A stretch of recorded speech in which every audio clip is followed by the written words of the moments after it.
What is that dude's name in the chat? Fan of Willie. Nice, dude.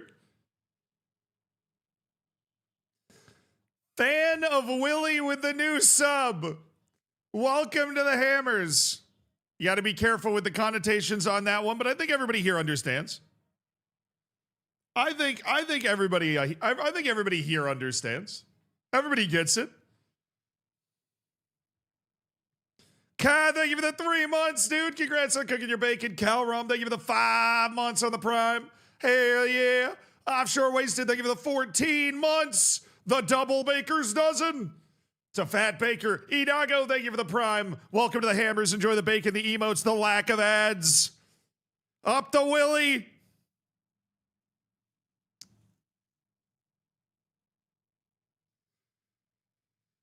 Medical Card Champions League final day was chaos. You think? Dude, that was epic. Absolutely epic. Exactly what everybody would have hoped. It's honestly, like, really. Well, so...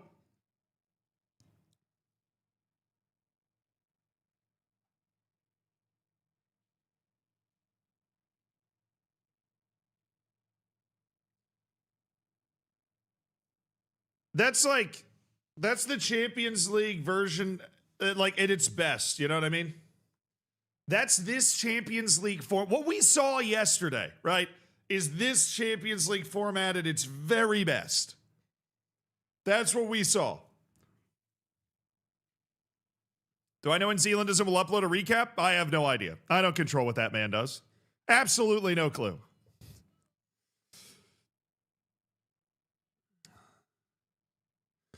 Do-do-do-do-do. Hey, Alex, thank you for the 5 months. Hell yeah, brother. Portuguese football showing up last night. Absolutely. Viva La Stam. You also had Braga's getting some good results. Portuguese football's looking all right. Sporting top 8. Benfica into the playoff. Braga's kind of cooking as well. Porto, mod check. Viva La Stam, thank you for the 2 months. Welcome back to the Hammers with that Twitch Prime. W Hot subs. And W Hot Moms, obviously. Reese, thank you for the big 53 months. Can I get a hell yeah, brother?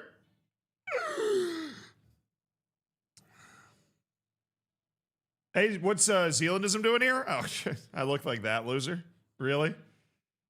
Am I talking about that Benfica goal? Absolutely, I'm talking about that Benfica goal. Are you kidding me? There are certain moments, chat. There are certain moments where football delivers you the exact perfect piece of drama. Everything from Jose Mourinho being the coach of the other team to all the other crazy stuff that was happening that allowed that to be possible. I mean, like if PSV didn't concede a goal to Bayern Munich, then Benfica's goal wouldn't have mattered. PSV would have gotten the last spot. But because Harry Kane scores against PSV in the 84th minute, all of a sudden that, the goalkeeper's up and all this insanity's going down. I'm a Sporting fan and I jumped off the sofa with that goal. Exactly. It's one of those, there's so many different layers to that all the way down. Somehow not even in the top 5 is Real Madrid's, drama that they've got going on. But Real Madrid's just involved in all sorts of drama. And now they've got a 2-goal loss at Benfica that they've got to swallow. 2 red cards right before it. Look, I realize this is going to get lost in the sauce, but I think Kylian Mbappe's goal should have counted. I know why it didn't. I think Kylian Mbappe should have actually managed to tie that match. If you were actually watching, you know what I'm talking about. I think it should have counted. If you were actually watching the match and not just hearing what I'm saying, here, let me show you. Let me see if I can find it. I'm going to see if I can find it. Because it was a weird play. So for those that didn't see it, right, let me turn the music down a little bit. For those that didn't see it, right before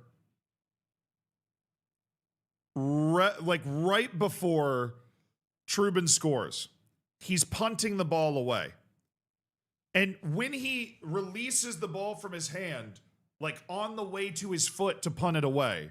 Kylian Mbappe, in an unbelievable display of like foot-eye coordination and just general athleticism, manages to entirely cleanly intercept the ball as it's falling from his hand to his foot and then scores.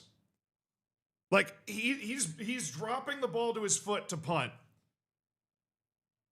And Kylian Mbappe, I know why it doesn't count. Like I said, the moment I said this initially, I know why it doesn't count. I know that's still like the precedent is set that that's still in the goalkeeper's control. I think it should. I think it should.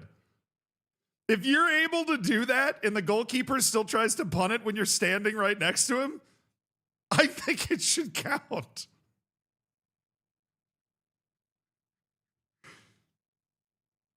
I know it's illegal. I'm just saying I think it shouldn't be. Because it was clean. Like if you touch the goalkeeper at all, yeah, it's a foul. But it was clean. It was completely clean.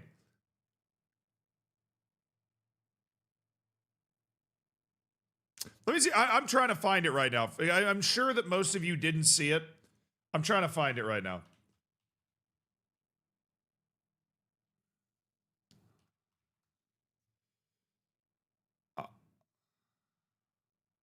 It was so clean.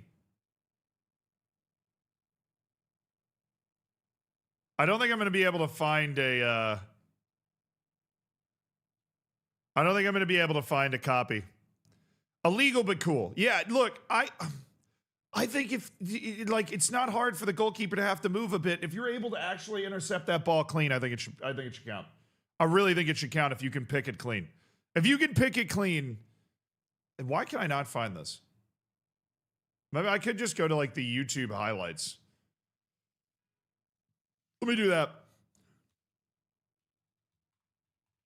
How many views do you think the YouTube highlights have? 1 million views in 17 hours.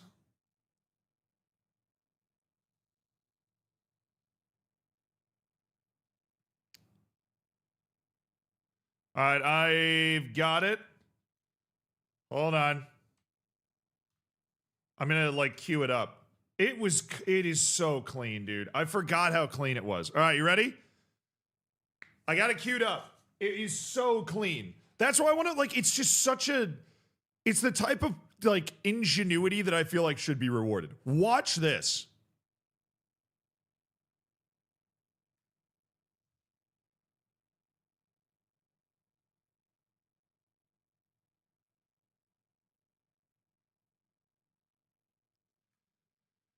Clean.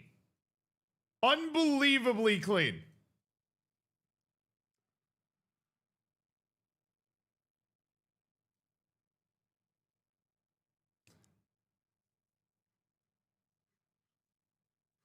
It touches Mbappe's hand. I don't think it does. I think it hits him here.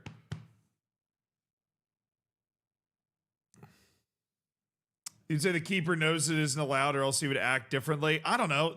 Okay, let me give you a hypothetical situation here.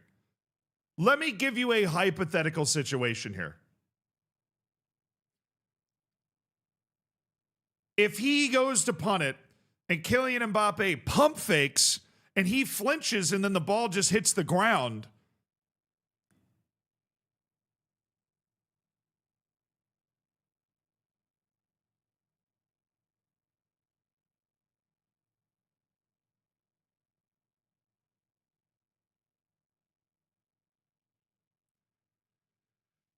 You're saying if. Yeah. If. I am, of course I'm saying if. Bro is clearly American. Yo, Nuno, 20 years ago, this was legal completely. This was legal. Completely legal 20 years ago. There's a goal where, isn't there a famous Premier League goal? I've seen it before where the goalkeeper's standing there holding it out with one hand like he's about to punt it, and a guy runs up and just heads it off his hand and scores, and they allowed it. That absolutely happened. I've seen that highlight. The goal counted. Now, I agree that I don't even think it's a bad. I don't even think it's a bad thing that it's illegal. I just think this should count. Because it's so clean. If he messes it up, give him a red card. If they mess it up, straight red. So there's basically no reason to do it, but he actually pulled it off.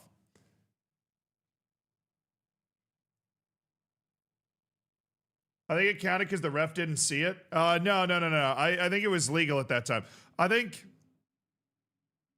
don't know.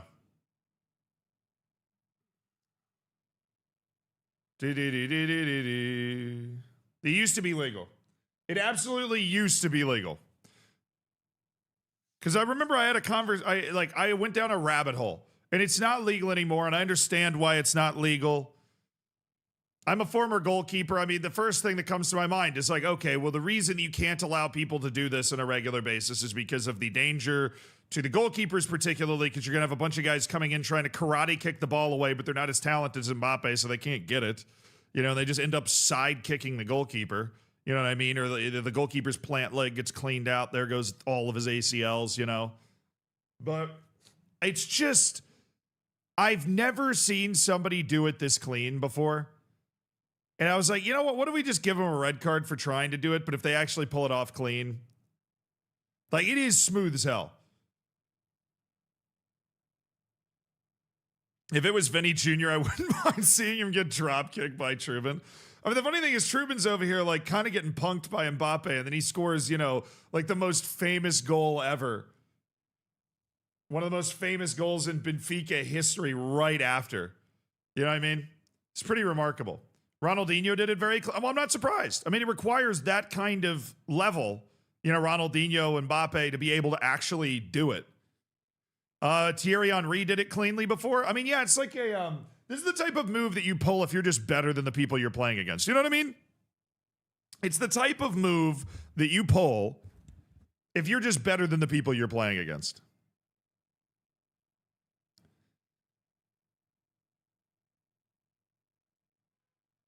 The fall off of Ajax needs to be studied. Bro, you should have been saying that a while ago because they actually won 2 straight matches. They actually won 2 straight matches before this.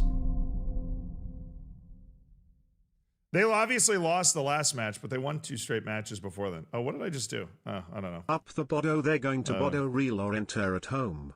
I guarantee it. You guarantee it.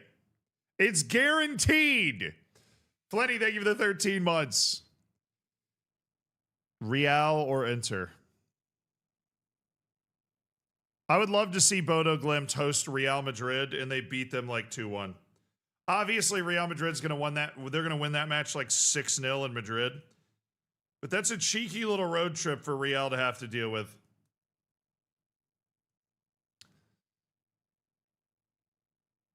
The type of move you pull when you're better than the players you're playing against. Sama, I'm talking about like on the playground. You know what I mean? Like there's just certain things you do in certain sports where also would anybody, I don't even need to make that point. Is anybody on the face of the earth going to stand in front of that conversation and go, yes, I think that the players on Benfica are more talented than the players on Real Madrid?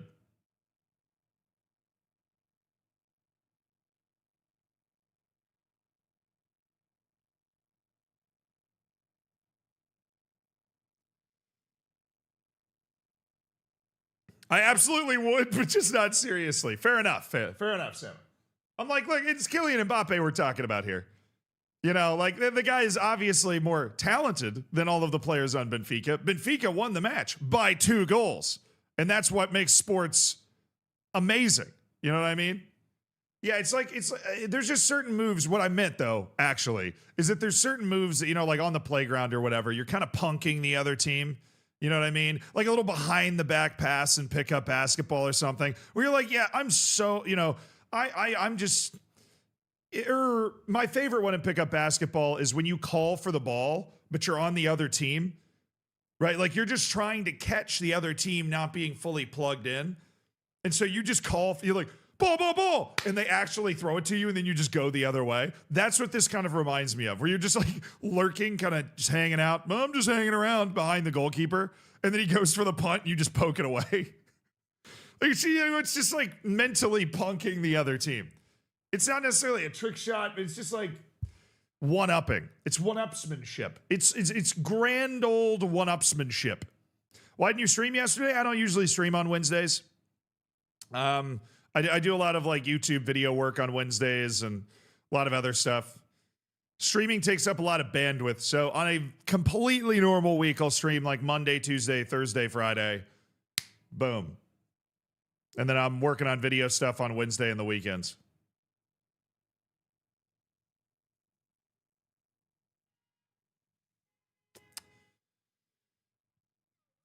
Now, there's a couple of storylines, though, that needed to be pointed out.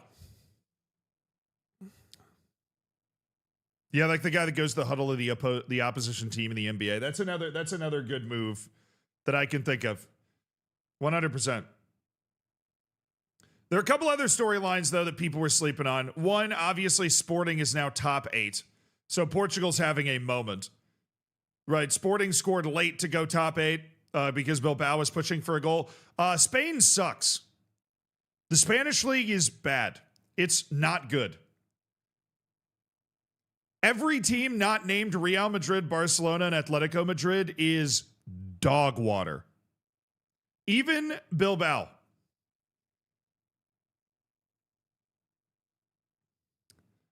No, but it's even worse now. I mean, who did Villarreal get pumped by? They got rocked too. Bayer Leverkusen, who was not great up to this point. They had 9 points in their first 7 matches. But you now have, like, Bilbao didn't make it. Villarreal got 1 point. They got 1 point. Bilbao got 8. Premier League, on the other hand, 1, 2, 3, 4, 5. 5 of the 8 top 8 teams are Prem.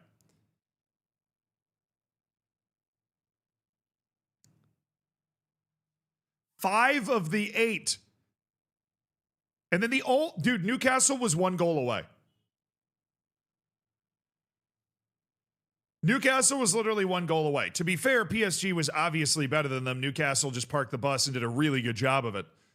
But if Newcastle had managed to score 1 more goal against PSG, they would have stolen City's spot, and it would have been 6 of the top 9. I mean, it is time for, like, Tottenham's not even good. Tottenham's not even good. Where are they in the Premier League table? Lower than the Champions League one. Atletico bought Bodoed at home. They aren't good either. Well, I mean, you don't get... chat, you don't get Bodoed at your place. You get Bodoed in Norway. If you lose at your place to Bodo Glimt, you're just losing to a team that was in the Norwegian lower leagues 8 years ago. At your place. And that's what Bilbao did. Bilbao was better. They just didn't score. Or wait, Bilbao was playing Sporting. What am I talking about? Bodo/Glimt did it. Why'd you say that they got I was Bodoed? realistic but still hopeful. BTW, when is the playoff draw? Yeah, anyways. They didn't get Bodoed. They were playing Sporting. Bodo Glimt was Atletico, and that's what you were talking about. I thought you said Athletic. Yeah, Atletico Madrid got Bodoed, but that was just a bad loss. That was just a bad loss. Like, I watched the extended highlights of that match. Atletico Madrid should have scored 4 goals in that game. I don't know how they didn't. Bodo Glimt just survived that whole game. They had a couple of great chances in the first couple minutes, but once Madrid woke up, like I don't know what Atletico Madrid was doing.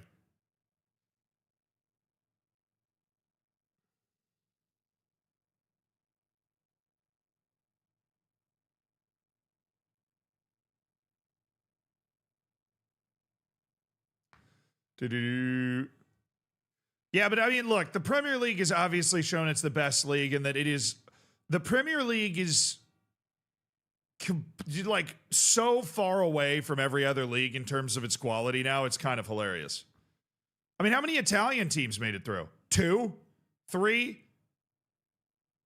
3, right? Yeah. Atalanta and Juventus are into the playoff, and so's Inter. No top 8 teams for Italy. And then Napoli's in 30th. They only won 2 of their 8 matches. Even if they'd beaten Chelsea, they would have only won 3 of their 8. You just got to win a couple matches, dude. You just have to win a couple. And then you're through, you know? Marseille. The biggest shock of the whole day was Marseille. Marseille started in 19th, dog. They started in 19th. They were in 19th.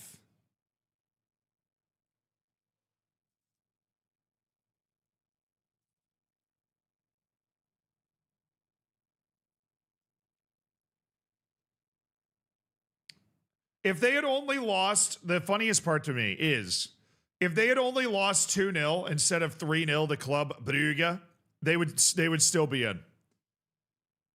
They literally had to lose exactly 3-0 for Benfica to be able to jump them on the goal difference.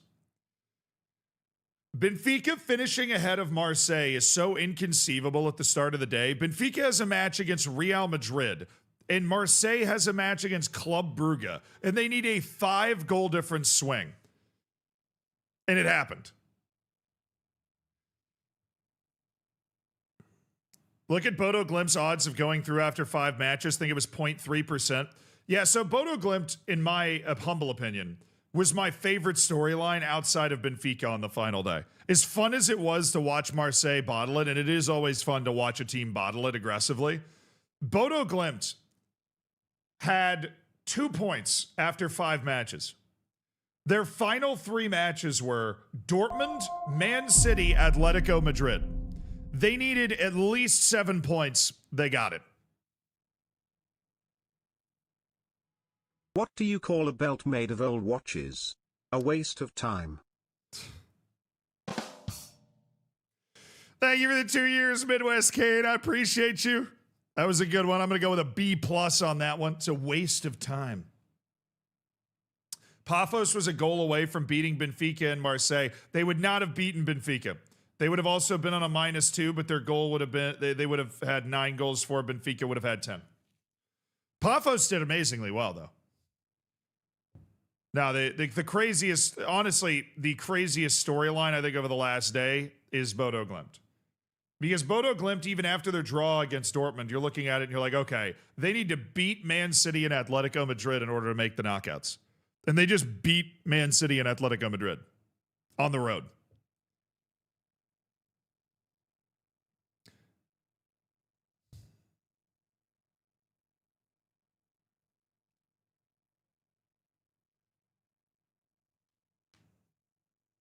Paphos have such a weird squad. I don't know. I haven't really looked at their squad, but they destroyed Sparta Prague in the last match day.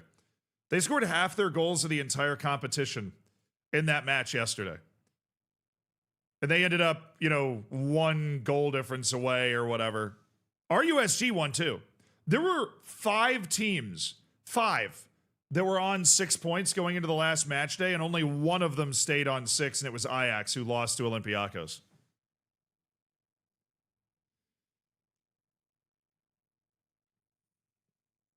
But the weirdest team in the playoff isn't even Bodo Glimt.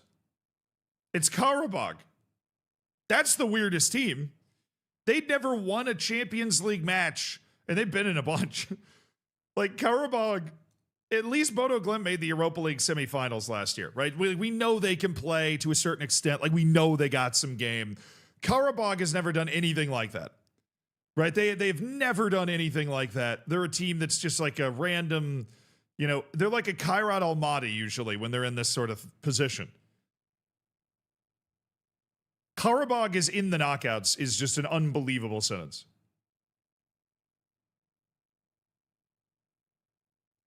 Karabakh means Irish guy has to move to Azerbaijan for a month. Did he make some sort of promise that, like, if they make the knockouts, he has to move there? That's actually kind of funny. Do you see the Brugge message on the Jumbotron congratulating Marseille on qualifying for the next round before Benfica scored their last goal? Yeah, I did. That is hilarious. That is a thing that happened. I saw that picture. I think I actually have that saved. Hold on. We can see the message on the board. At the conclusion of the match, oh, wait. Oh, I wanted to make a video about that. Felicitaciones la qualificación.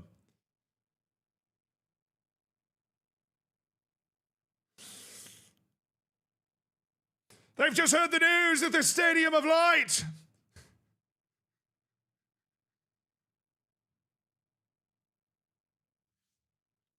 They've just heard the news at the Stadium of Light.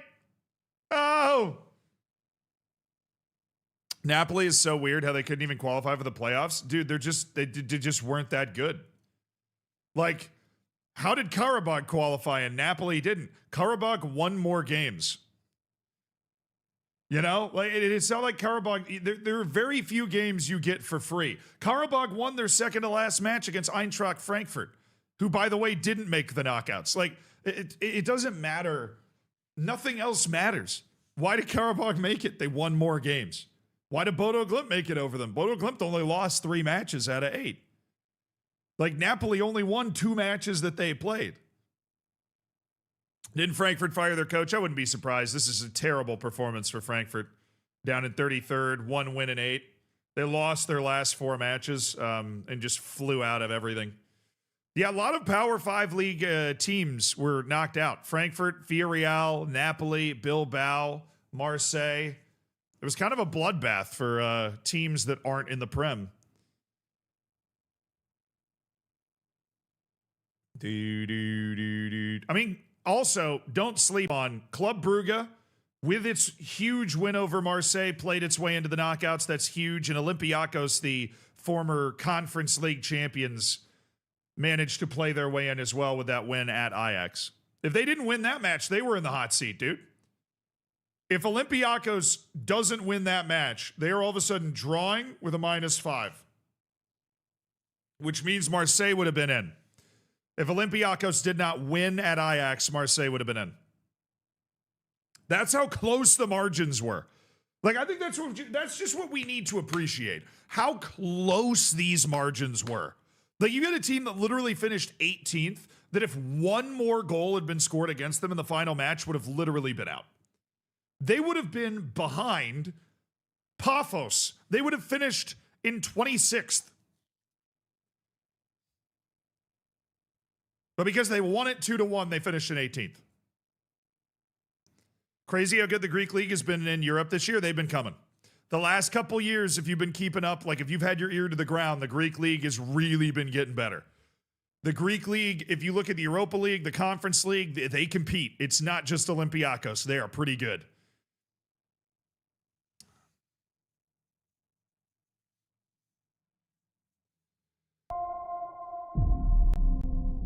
Spain's on a downswing. They just need to add Malia. You're damn right, baby. Thank you for the 4 years, Loibster. My bookie used to be a funeral director, but now he's an over-undertaker. Paphos is from, I know Paphos is from Cyprus. I didn't say they were from Greece. Congrats. 4 years is huge, Loibster. My bookie used to be a funeral director, but now he's an over-undertaker.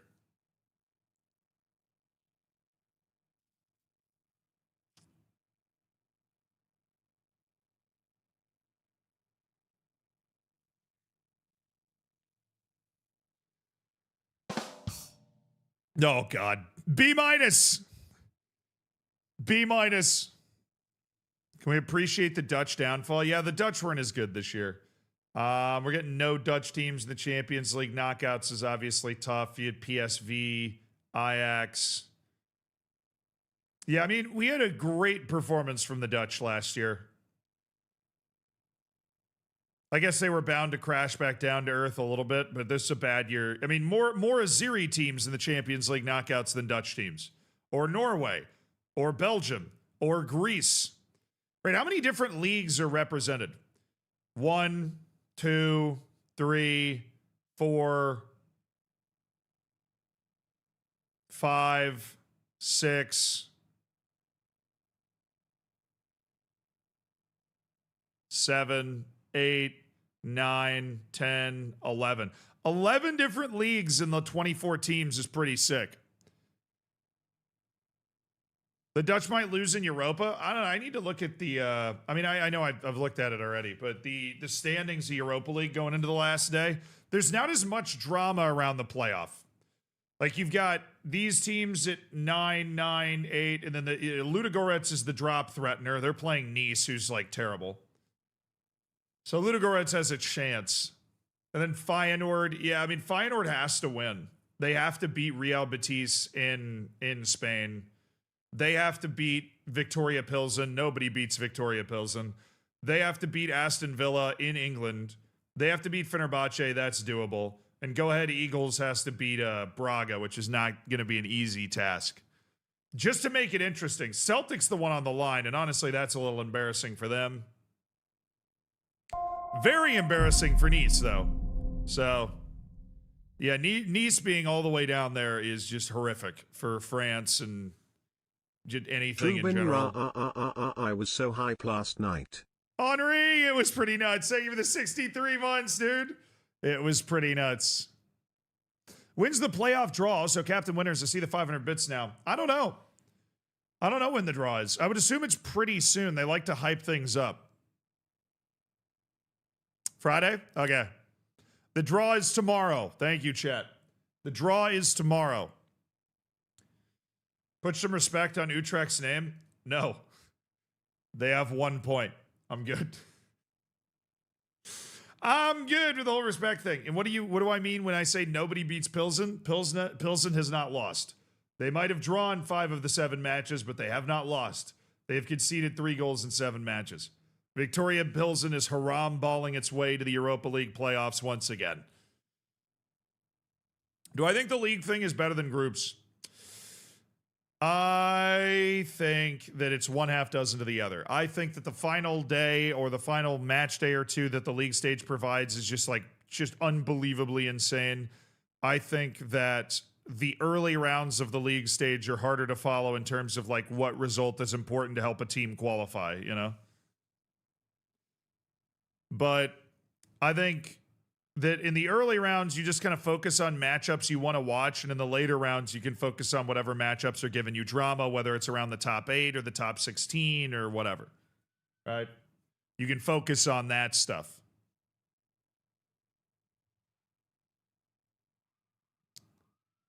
League phase with 6 matches, not 8? No, it should be 8. It should be 8, because then you play 2 teams from each pot. That just makes more sense to me than being like, you know, if you did 6, you take all the pot 1 teams and they wouldn't play any other pot 1 teams. Which I feel like is, one, they're never going to do that, because the whole point of doing this is that you can get Bayern Munich against Real Madrid in the league stage. I don't know if you heard Zed in chat, but sadly, the inventor of the throat lozenge has died.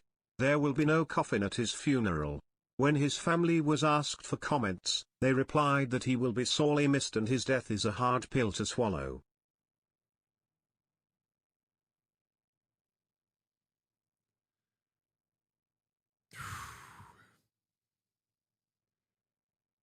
Sammy, thank you for the 21 months, brother. I appreciate it. Fragman, I guess you subbed with the 58 months. That's okay.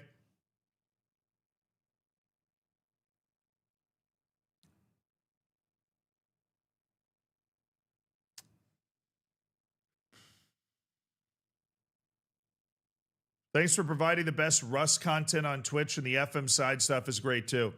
I do love Rust. I'm closed in on 1,000 hours played. It's pretty wild.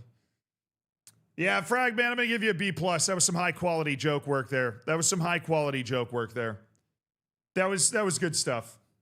Yeah, but there is a ton of drama around the top 8 because the last spot is on 14 points, and everybody down to Panathinaikos in 19th can reach 14.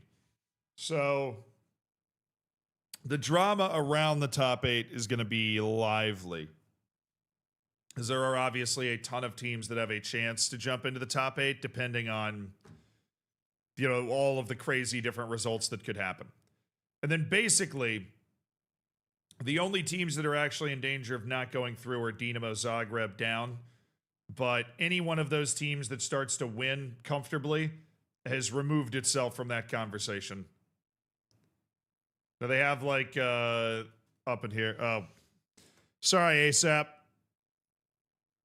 That is on my liked songs. We've shuffled my liked songs today.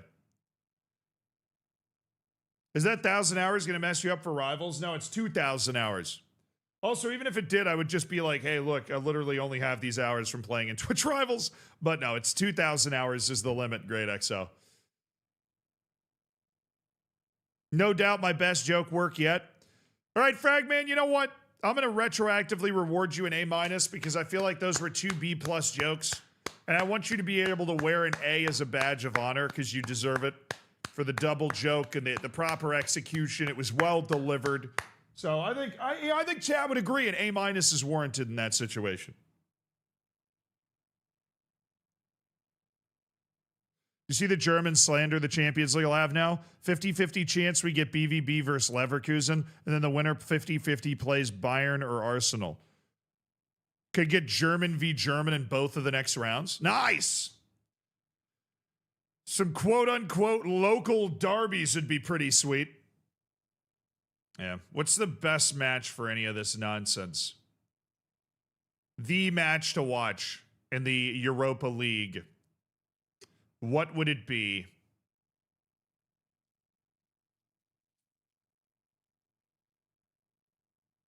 Do do do do do do do do do do do do do do do do.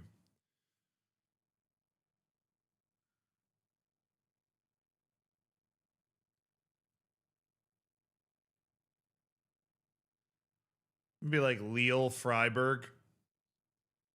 Freiburg's trying to lock down a top 8 spot. Lille's trying not to get smacked. So if Lille starts winning, Freiburg's probably going out of the top 8. Potentially. It's also 2 Power League teams. I feel like I haven't really watched Freiburg play a whole lot, so that'd probably be the match that I would want to tune into. Probably. Roma Panathinaikos would be a good watch, too. Roma trying to stick their top 8. Anyways, it's Malia time!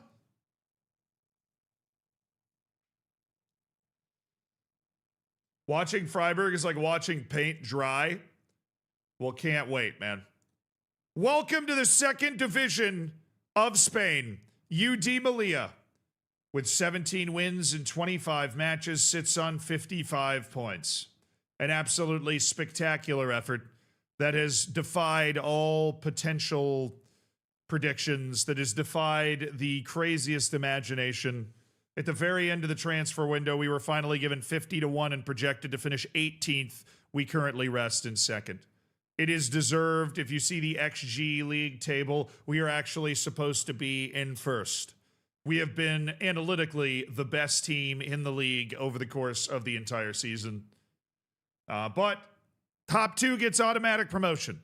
So the most important thing we can do now that we're getting into the late stages of the season here is hang on to that top 2 position that we are currently trying to desperately hang on to. All right, that is the goal. That is what we want to do. Hang on to the top spot. Top 2 spot.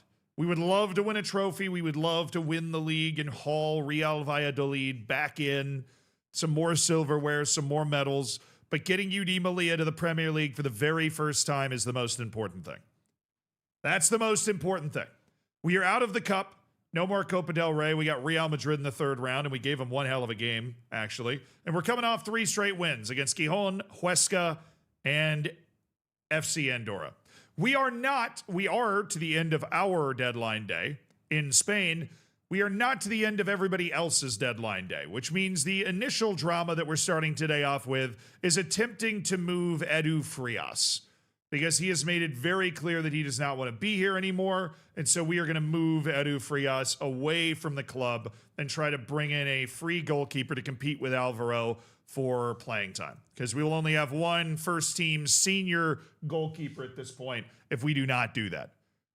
I'm your big fan, bro. I appreciate that. Ananya Prime. I appreciate it. I don't think I managed to actually say those words the first time I attempted to, but I do. You want to trade? I'll watch the Europa League and you go to class for me. Next, you know what? I'm okay. I did my time. I got my degrees. I went through the class. You got to do your time.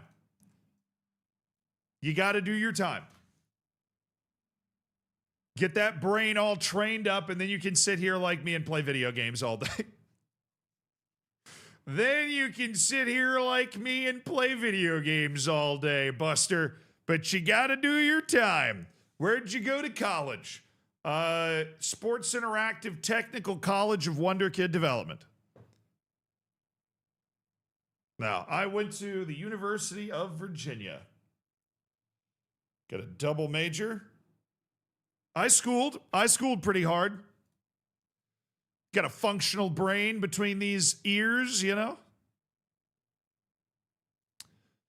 Stroudy offer, Sarenko offer. Who is Anton Sarenko? Oh, that guy. Oh, that guy with the smile. Oh, I know him. I remember him.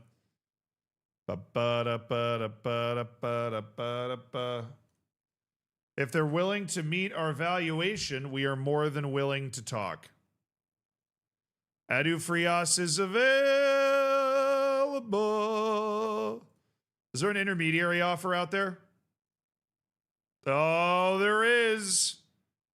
Antonio Gomez, regional agent, can get me a $400,000 offer by tomorrow. Well, go ahead and give me that offer, man. We will move Edu Frias. I want to make sure we get Edu Frias off this team. I want to make sure we get him off this team. He's got the ability to cause a bit of a stink when we're in a very important run here. You did history, right? What's your period? Well, I haven't had my period in years. I think I'm going through menopause, but I did get a degree in history. University of Virginia is a history major. You have requirements, and the requirements are to study all different periods of history. I wrote my final paper on the Ottoman Empire, my final small book thing on the Ottoman Empire, how methods of communication affected the expansion of the Ottoman Empire. I got a B. I was happy with that. I was on, dude, as long as you're telling me I didn't fail at that point, I'm like, I have completed the degree. That is great news. What are your thoughts on Edu Frias being linked with Bordeaux? Look, if you meet our valuation, I'm open to the sale. He's made it clear he doesn't want to be here, and to be honest, he wasn't that good anyways this year.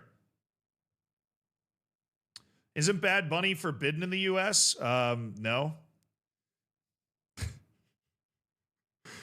Is your Roman Empire the Ottoman Empire? No, it's probably still the Roman Empire. I mean, if we're going to be honest, it's probably still the Roman Empire. There's the offer. This was worked out by Antonio Gomez. Now, based off my understanding, I should be able to get a little bit more money here. Oh, baby, $450,000 for Edu Frias. There you go. There's your move, dog. There's your move. You wanted to go to a club with a higher reputation? Well, guess what? We're going to be in La Liga next year. And you're going to be piddling around with Bordeaux.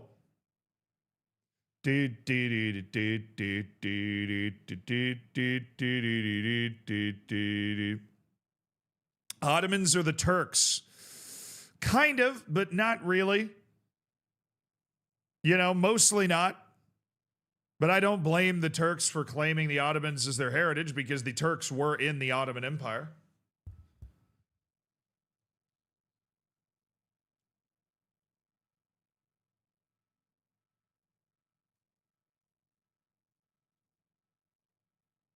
Z before noon? I know, what is this sorcery? My Bordeaux side's in League One. There you go. You get a new keeper? No, right now we just have freaking Alvaro. So in Alvaro we trust.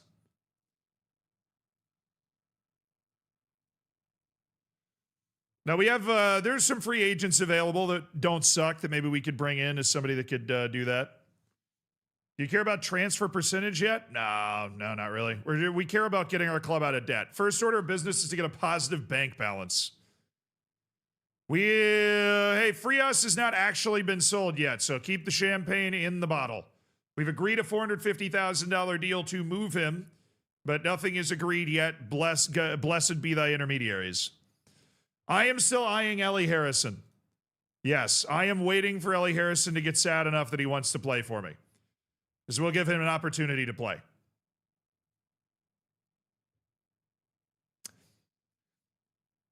Do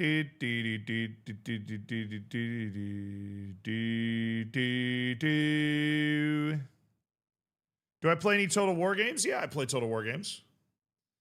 I love Total War games. My first video game that I got hopelessly addicted to was Rome Total War, the original one. I remember the box that I bought at the Apple store in the International Mall in Tampa.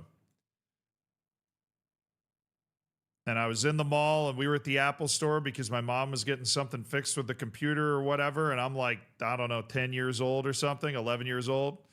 And they got the little game section in the Apple store. And I'm looking at the games and I see Rome Total War with the original box art. And I'm like opening it. And I'm like, this looks so cool. And I convinced my mom to buy it for me.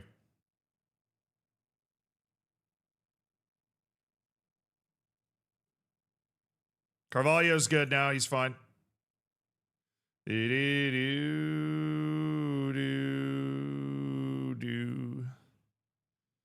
I brought it home and I played it and played it and played it. And we figured out how to jailbreak the code. Not jailbreak, but we figured out how to like get into the code and unlock every faction. And then we played it some more. Yeah, that was the first game that I really... That was probably when I realized that gaming, not just gaming in the like social sense where you'd play Madden or whatever, but that really gaming was a huge passion of mine. Wait, what did Willie win?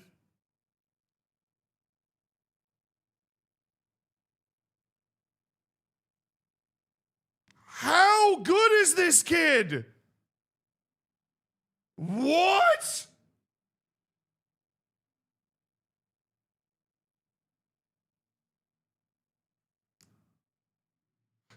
Oh, dude, he won't even be unsettled. He won't even be unsettled. What a dog. What an absolute dog. He's more than happy to stay. He's okay if I accept it, but he's more than happy to stay. What a G. PSG's here for a kid from my academy, Joaquin. I mean, we knew he was good, but what? He's still plying his trade in the third division. I mean, he's playing well in the third division. You know, we like him. Him and Pedro Lopez are definitely fast-tracked to join the first team with Miguel Rubio, but no, we've given him a new contract. He's under contract till June 2030, which is like 18 months. And his release clause is 15 million. Which, I mean, is complete club-changing amount of money for us where we are right now. Which obviously I would take for a 17-year-old that doesn't fit my tactic. So they offered, let me view this offer because it's a rather intricate one. An initial fee of $300,000 with installments that pay out to $475,000, 3 yearly installments, $44,500 per league appearance for 10 league appearances. And when he breaks into the Spanish national team, I get $220,000 with a percent profit from next sale of 20% and an arranged friendly with PSG. No.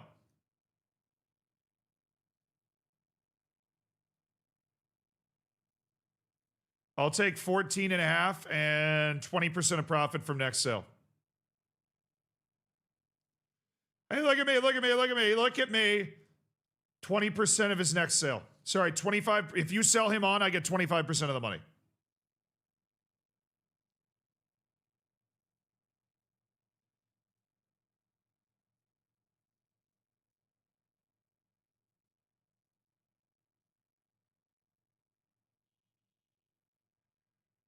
Okay, listen. I will sell him for 14 million and you give me 10% of his next sale.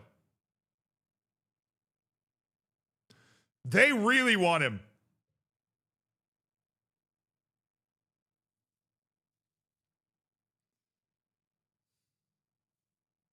They really want him because they haven't automatically said no yet. We're going to start removing and excluding.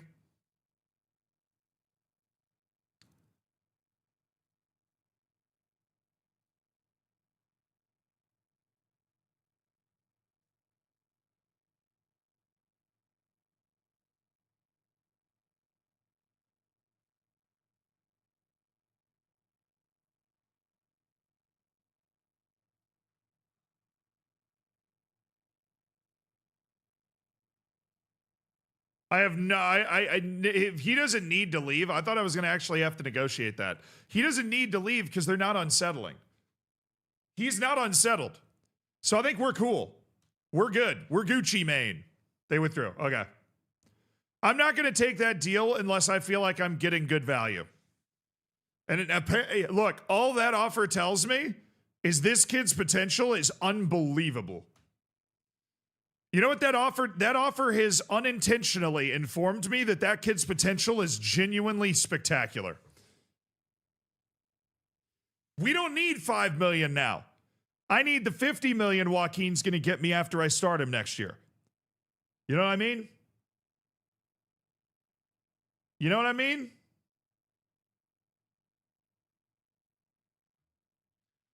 All right, Edu Frias has signed his deal with Bordeaux to the second division of France for $450,000.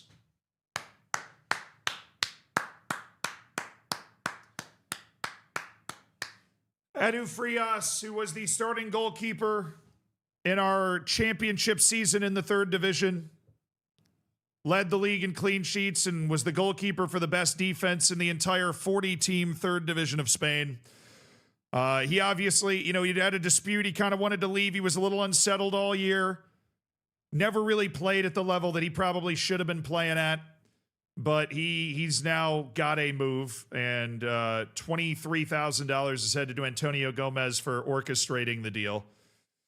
Edu Frias will be happy he's going somewhere else, bigger reputation club that he feels like he needs to move to at this stage in his career. And we get $450,000, which we can throw towards the balance of the club. When does this go through? Should go through right now. Are they a February 2nd deadline? Yeah. Bordeaux signs Edu Frias. All right, now that we're out of the transfer window, can I get an even more depressed Ellie Harrison to talk to me? Is the question.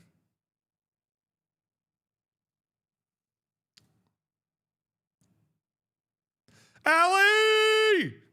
Sign the contract, sir! Oh, yeah, everything's good. Do-do-do-do-do-do-do. Do-do-do-do-do-do. Do-do-do-do-do-do-do. Yeah, I know. He wants to be a coach for me, so it's very confusing. Oh, that scared me. Just a printer cleanup notification. Would you like to remove them? No. Hey, Christian, thank you for the $5 donation. I don't trust stairs. They're always up to something. B. Sakreen, thank you for the 250 RSD, my dude. It's settled. The next save's going to be Turkey. You already have 100% scouting knowledge if you graduated on the Ottoman Turks. That's a valid point, dude. That's a very valid point. Are we La Liga now? No, we are. We're just La Liga dos. So we're not quite, we're not in the La Liga necessarily.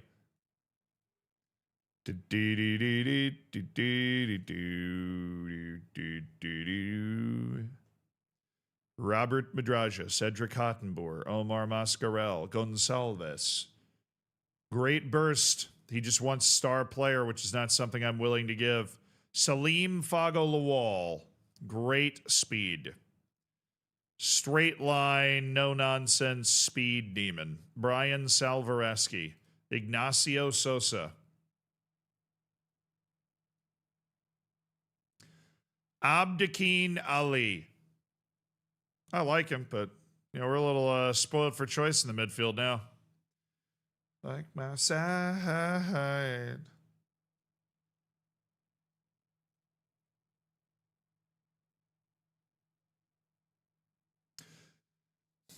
All right, player database. Hello, beautiful.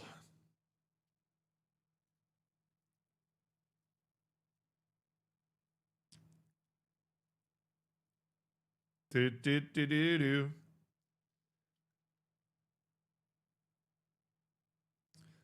I haven't trialed Kune because he's 41 years old.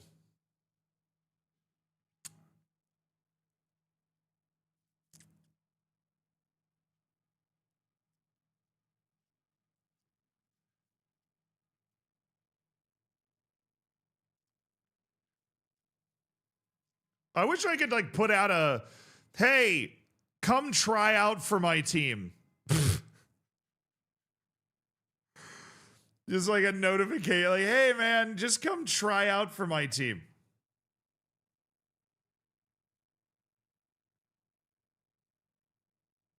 All right, maybe we can do a little attribute scouting. That is the only thing we have available to us now.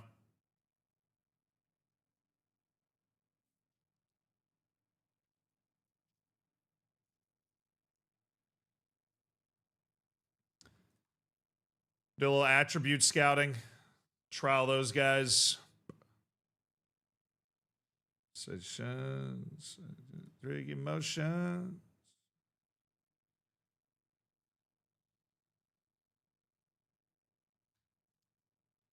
Maybe these guys are going to have the right attribute profile. Maybe. Dude, they're back. They're literally back. What? No! No! No, you idiots! No! No!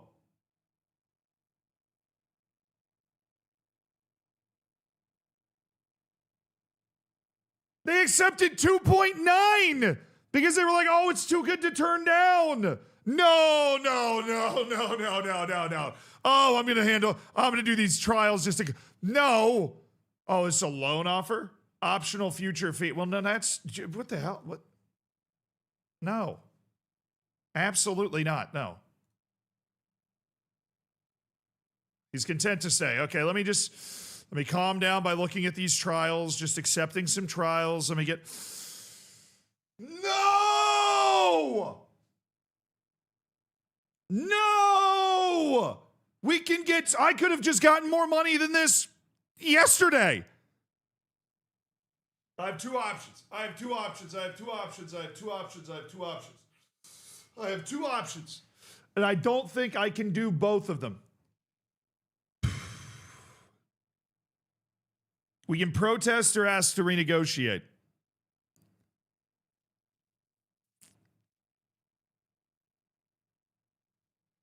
Those are our options.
I mean, to be fair, chat, to be fair,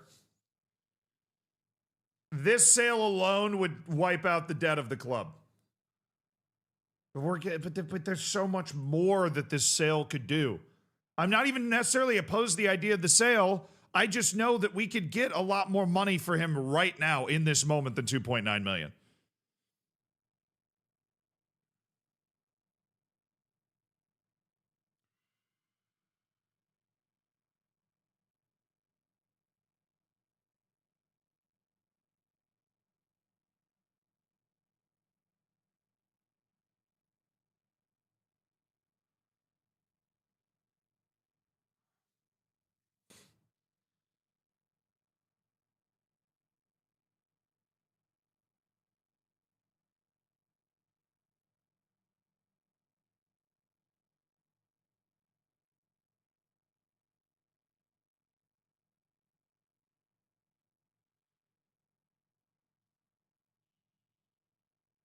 What even is the offer right now? It's not, there's no way it's just 2.9 million straight up, is it? It is. Okay. So I told you they wanted him. I told you they wanted him bad. I knew they wanted him real bad.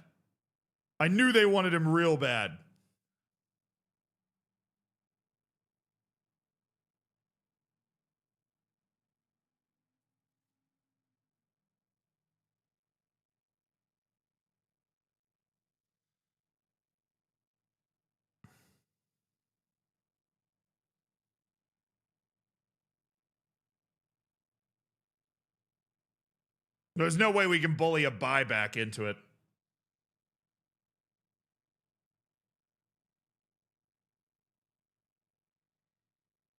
I think I should be able to protest and then renegotiate if that doesn't work. I can try to. I don't know. I've actually never been in this position before in the game. I mean, I've been in this position where the board's accepted my offers, but not when these options were there, like both there. Do you think I can protest and then renegotiate if that doesn't work? Because I'd love to protest it. This is the deadline day for them. All I have to do is get through this one day.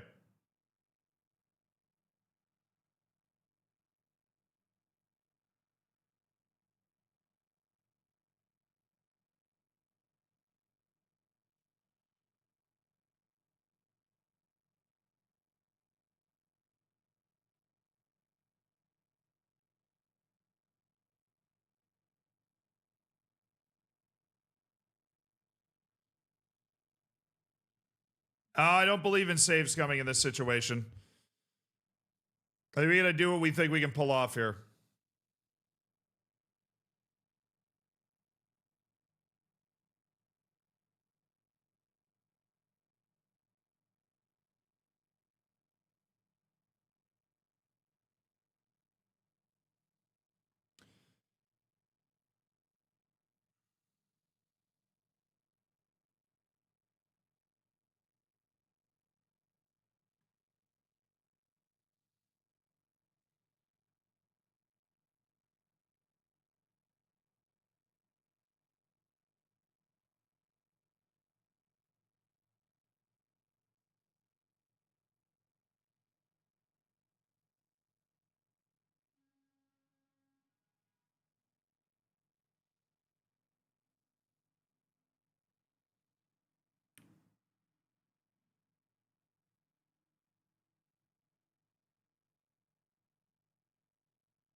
It's really not worth all the brain power, dude. This is like waking up and finding out that your house is on an oil deposit.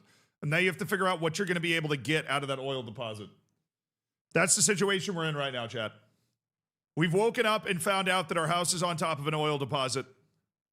We are trying to figure out what we can get out of it.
Protest.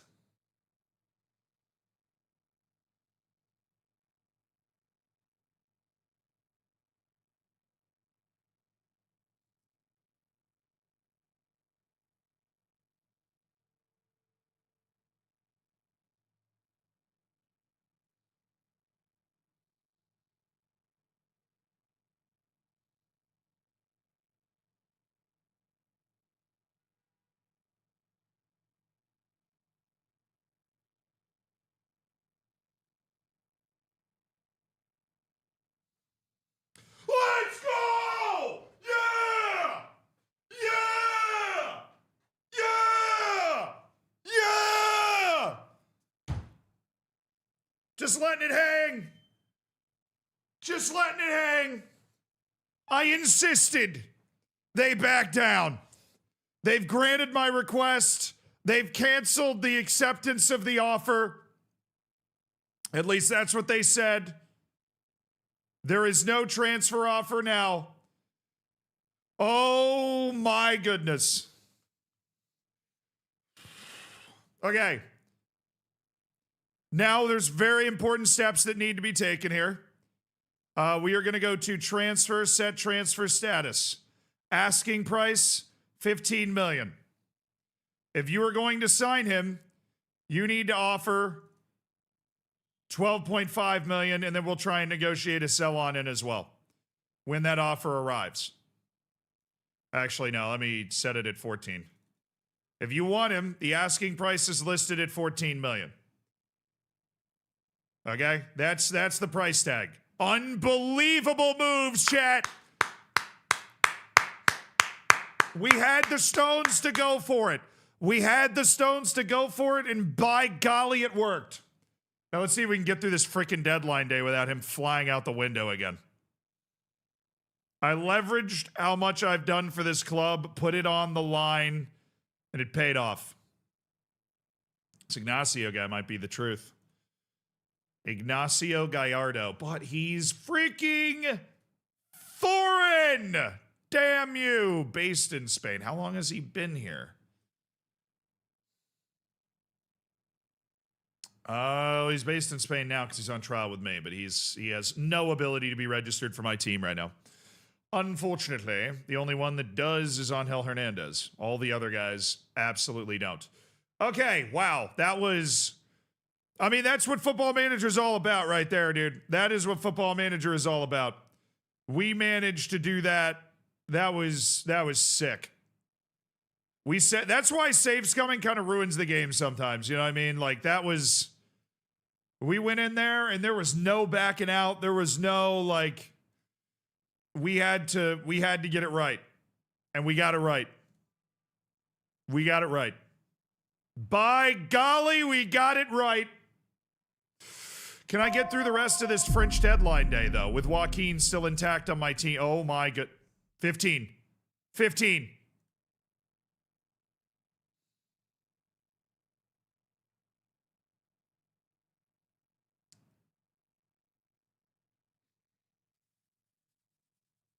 Well, I ended up getting us more money.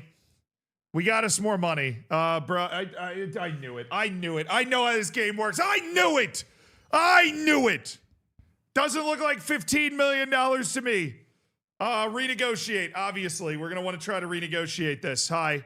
What's up, Eusebio? I accept you have to consider selling Joaquin, but I think we can get more for him.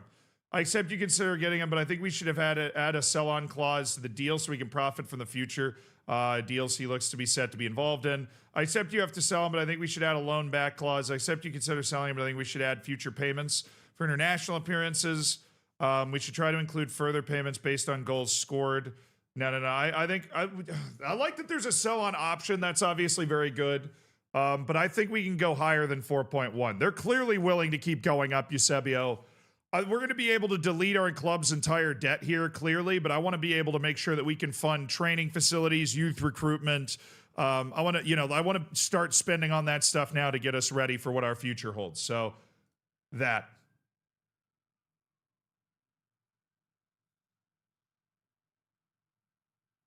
Eusebio, my dog, what's it? Hey, Eusebio. Yes, sir.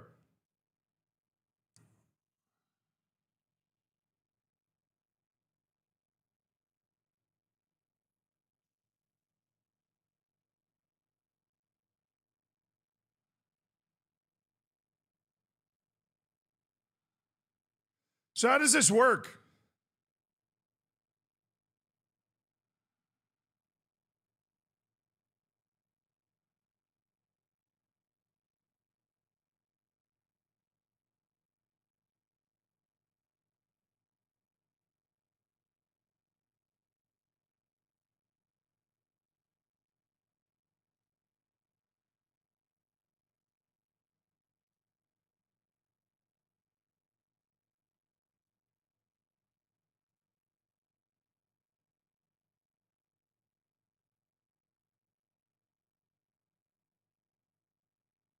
You've requested that the board renegotiate the offer. So we don't get to renegotiate it. They do. I saw it went up to 4.8. Is that what we want then? I know, like we literally leave the page and come back. Now it says 4.8.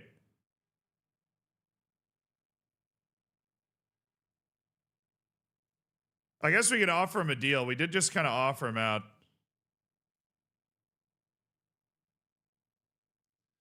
Never mind. He's going to leave.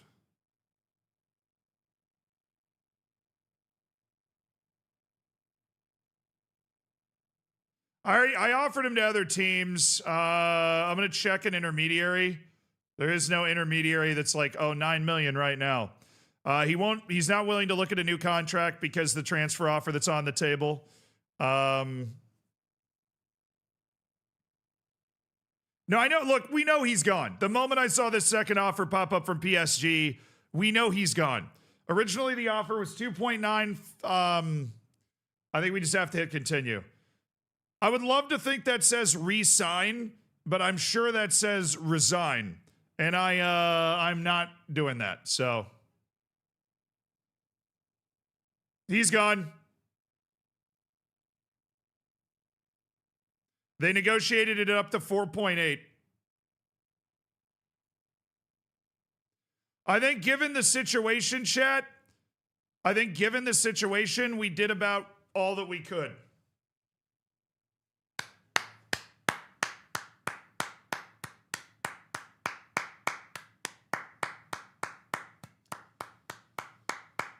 I think given the situation, chat, we did about all that we could. Joaquin is now headed to PSG too. He's making $300,000 a week. He came in too early for us, man. He came into the team too early for us. But fortunately, a kid from our youth academy just paid off all the debt at the club. And for the first time since I got here, we have a positive financial situation, which is just absolutely fantastic. So we are now going to try and spend that. Yeah, the value went up to 34.39. Look, I know that sort of thing can be frustrating, but unfortunately, there's just absolutely nothing we can do as a club to do anything different in that situation. The only thing I could have done differently is tried to negotiate out like a $7-8 million deal when I was initially negotiating. And hindsight's obviously 2020 in that situation. I don't blame the board for accepting it. We were a club we've only been a professional club for 2 years. This is our second year as a professional club. So it's pretty ridiculous, pretty serious amount of money. That's obviously great. Now that I know that the renegotiation is the board renegotiating it and we only got 700,000 more, I would have gone for the sell on. But I didn't know that. I thought that I was going to be able to renegotiate it. But it is entirely realistic that when a 17-year-old that has made one first-team appearance for me gets an offer of over $4 million that would single-handedly wipe away the entirety of our club's debt, that my board is all over that. Yeah. But I'm over here, like, obviously having played a bunch of Football Manager going, this kid's going to be unbelievable. So we should probably try and hang on to him. At least, you know, if we get promoted next year, we're going to be able to sell him for 3 times as much money. But we almost got there, dude. We almost got there. Deadline day, French deadline day got us. PSG French deadline day got us. Let's invest that money now. Let's make sure we invest that money. You know, let's improve our training facilities. Our training facilities are not that good. Let's get those improved. You know what I'm saying? Check Ellie. True, we do have money. That's nice. Soto's training report. Adrian Soto's improved. Well, that's good. I mean, he does actually have potential, so. All right, can I ask for more things? No, just one thing. I can ask for one thing. I want to ask for an improvement to youth coaching, an improvement to youth recruitment, an improvement to the youth facilities, and an improvement to our training facilities with the money that we just got from that Joaquin transfer. The transfer of Joaquin will be remembered as the moment that we were able to afford things, chat. It will be remembered as the moment that we were able to afford things.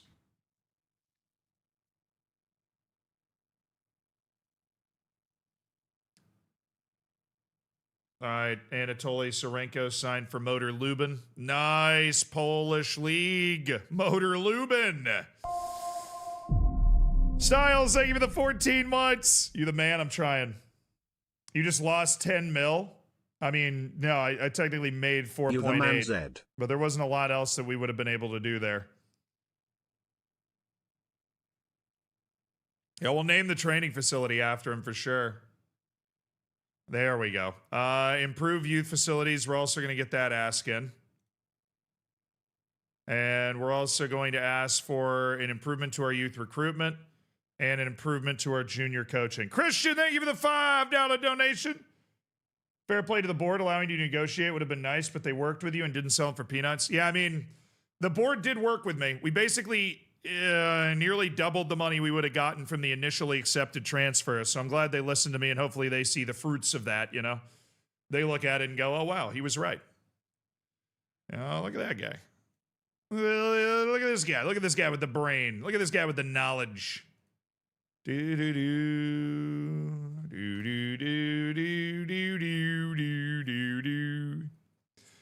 Fedek, thank you for the prime, man. Thank you for supporting the stream. Razor McBlade with the 17 months. JD Hole with the 25 months. Toto, thank you so much for the prime.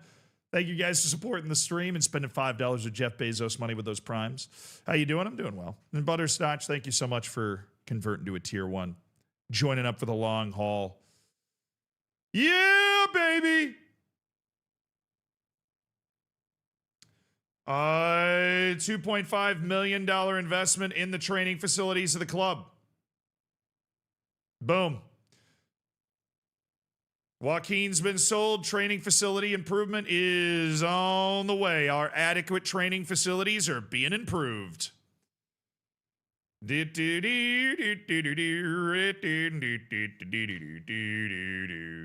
The Joaquin training facilities. All right, meantime, we're in a title race. All that unexpected deadline day drama. Alvaro, Olmedo, Ungrianu, Murcia, Santos, De Lima, Duran, Muhammad. We need to get our front. Whatever the front part of our team is supposed to look like here what logo is not and other available yet. Customization packs do you use? All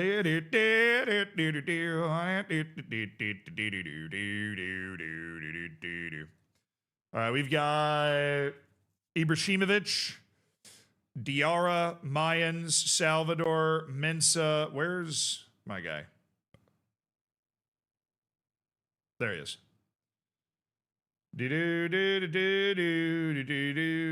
It's your baby goodbye. I'm on love, it's all right. Rubio, Matos, Rocha Santos, Taram, Otobi, Alkalaf.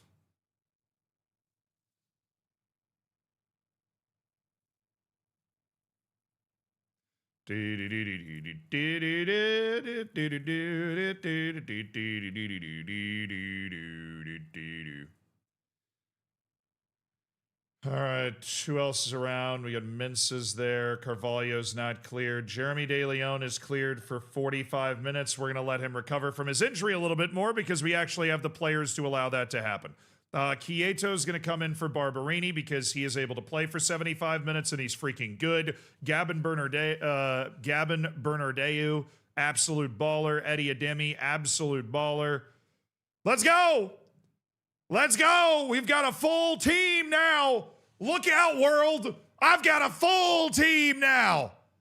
I got a whole bunch of players that can play for me. Come on, dog. Missing a sell-on hurts my soul. Yeah, obviously it does, but we're the size of club where offers can be too good that they have to be accepted by the board, and that's just the way it works.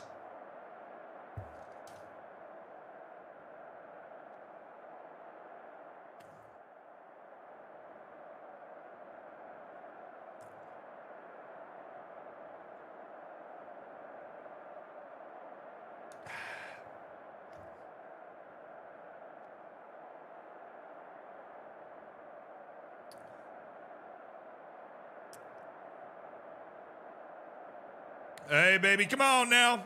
Nobody thinks we can do anything. It's Rayo Vallecano. They got relegated from La Liga last year. We are on the road against them as well.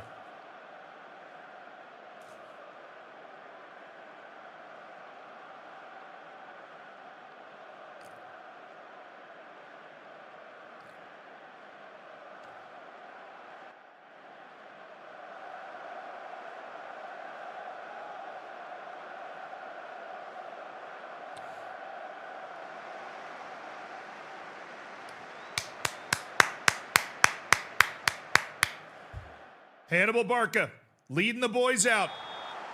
And so begins our continued quest for promotion.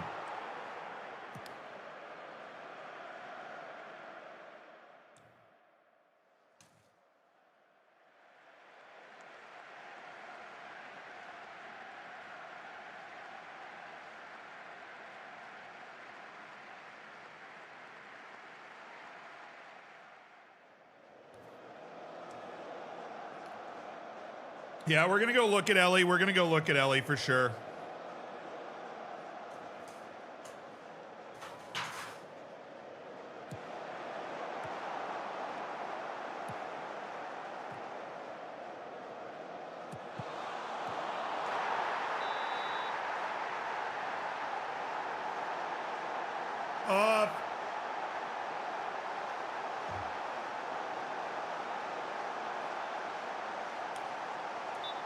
Thank you.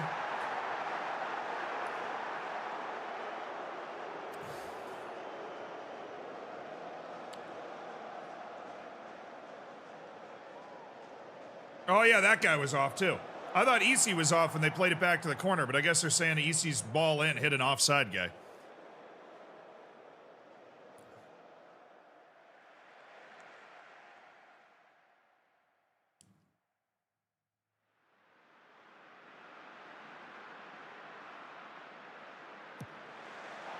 There you go, Iad. Nice, Iad. All right, wide. Daniele quieto. Quieto. Daniele quieto. He's got his eyes up the field. He finds Eddie Ademi. One more. It's Gavin Bernardeu! Gavin Bernardeu! The loanee for UD Malia. Excellent combination. Loanee to loanee. The power of loans unleashed. Gavin Bernardeu puts UD Malia in front.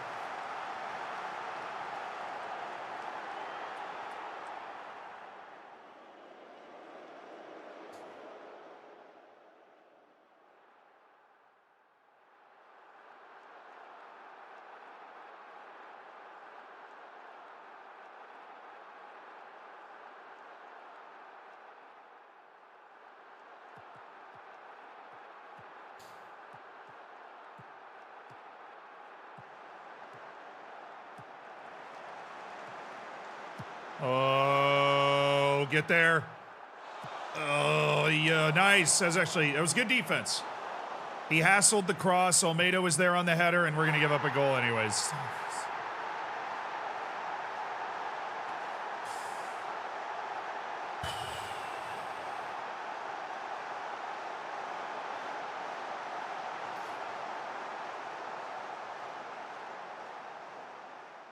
How do we let this get through all that traffic?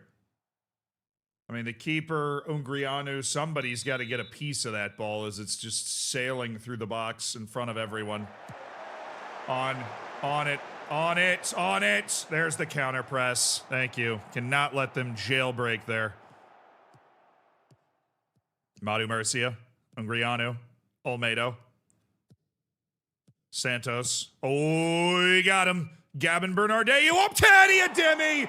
Beautiful back to front. 2 goal contributions for Bernardeu and Eddie Ademi.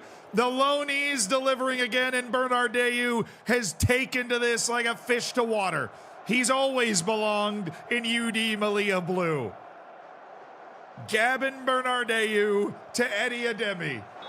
And Malia with an immediate response.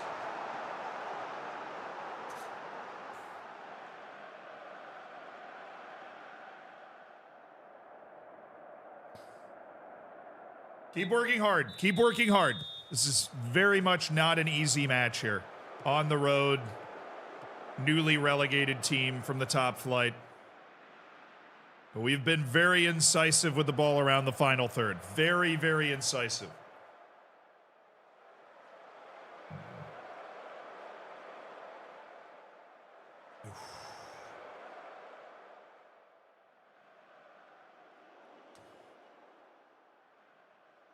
Yeah, we're on low crosses this year. We got a bunch of guys that can't jump up there. Quite a short front line overall. Love this, love this, love this. I do need Rubio, though.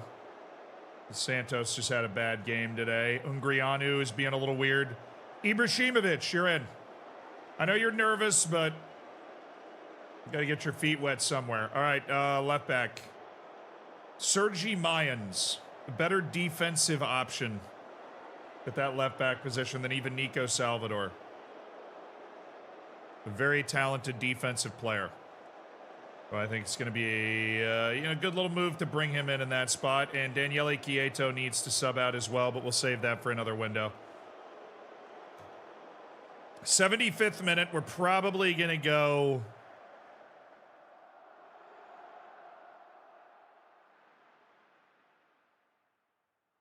We've got the Argentinian guy, and we've got Thuram. Let's get Quieto now. There you go, Thuram. A little bit more of an athlete, a little bit more of an athletic flair guy. I like him more coming off the bench. So Thuram's in, and...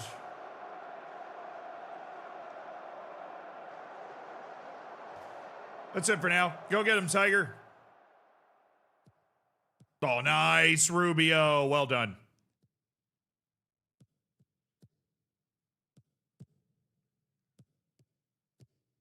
Sergi Mayans. He's going for it. Not really our game. Oh, Miguel Rubio. First time. Iyad Muhammad. Not the guy that's going to be scoring that usually, but I love the optimism. I love the optimism. He believed he was that guy. Big swing.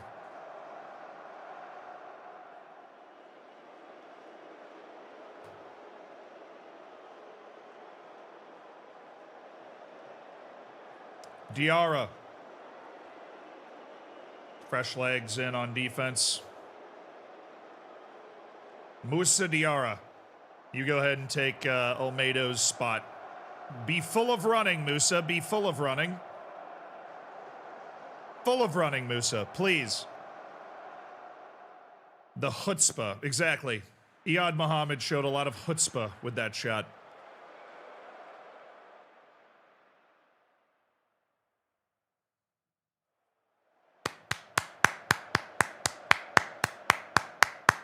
Gutsy win. Gutsy win. Made the doubters eat their words. 2-1 on the road against Rayo Vallecano with Alvaro in goal. Ibrahimovic makes his debut. Malia fans want permanent deal struck for Bernardeu. Yeah, I'm sure they do, dog.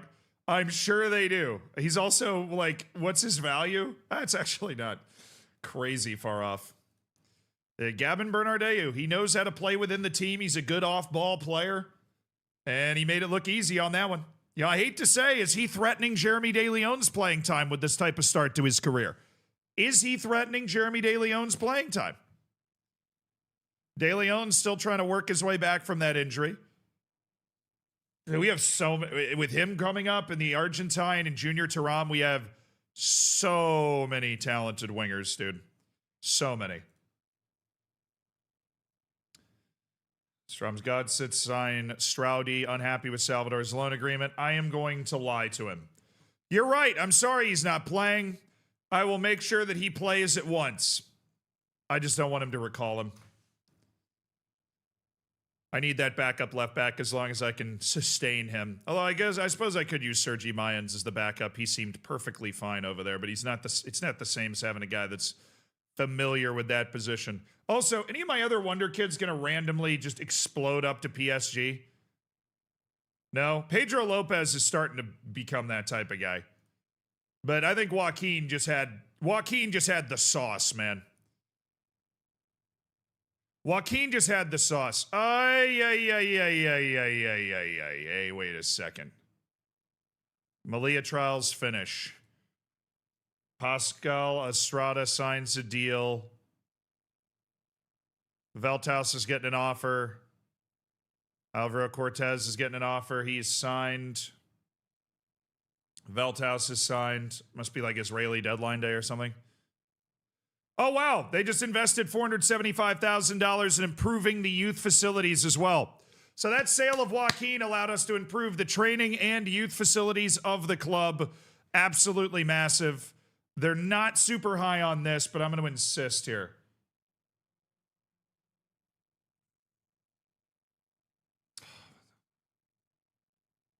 What about the junior coaching? Please.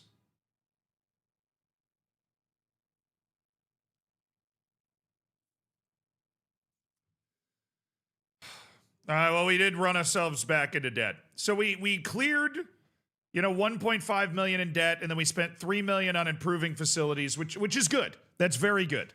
We need to continuously, now that we're at that point, we need to continuously invest in facilities and construction. Because we're coming from a long way down. We were a team that was semi-professional 2 years ago. We need to keep investing in that. Keep investing in that. All day. Sergi Mayans, dog, why are we getting worse? You're supposedly getting way better. You are getting way better. I believe that. Ellie, focus. Ellie Harrison. Ellie Harrison. Yeah, we're back in debt. Didn't take long. Ellie Harrison.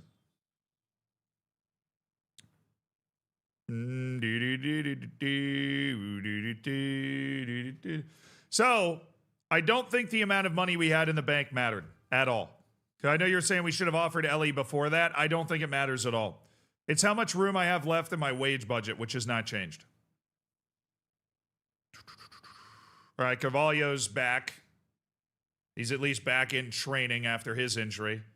And our incredibly crowded locker room, which, I'd rather it be that. I would rather it be that than what it was, dude. I would rather it be that. We had nobody left that could play. Oh my goodness, you're right. Why?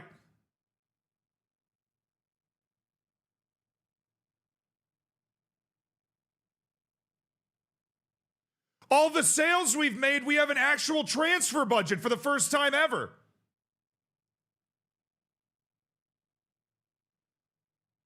Dude, I just hadn't even thought of it because this whole save we have, but with the sales we made, even though we had a small percentage, we actually have $600,000 in the transfer budget.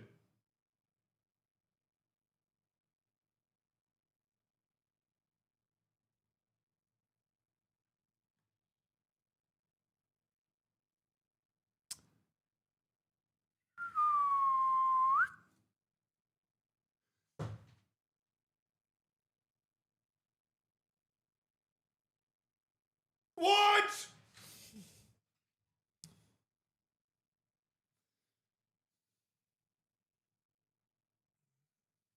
Ellie, dude, you haven't played all year. I know you were at Manchester United, but nobody wants you that you want. Not a single one of them wants you. This is where you belong. Accept your fate. We have a cap anyways. Yeah, but we aren't near, like, the squad budget and how close we are to the cap. Like, we only spent $3.55 million, when on our wage budget it says we spent $5 million. So I'm moving my wage budget up to give me room. I actually have more room in this. Partially because we are paying U19 players a decent amount of money that are not registered. And part of it is because it is calculated differently. This is showing base salary. My wage budget spend and my actual squad wage budget is showing like incentives added on as well. So appearance bonuses, whatever. That's calculated here, but not calculated in the budget over there. So like it's calculated here in this total, but not in the salary cap that's being presented. Blissett, thank you for the 9 months. Hell yeah, brother. Me and my girlfriend just separated, but at least I have more time to watch Sealand again. There's always a bright side. Welcome, brother. Do. Simulate a day, then try. All right, have we gone a full day yet? Bayera accepts Waterford offer. Enjoy. I've heard Ireland's lovely this time of year. Ba-da-ba-da-ba. Ba-da-da-da-da. Do-do-do.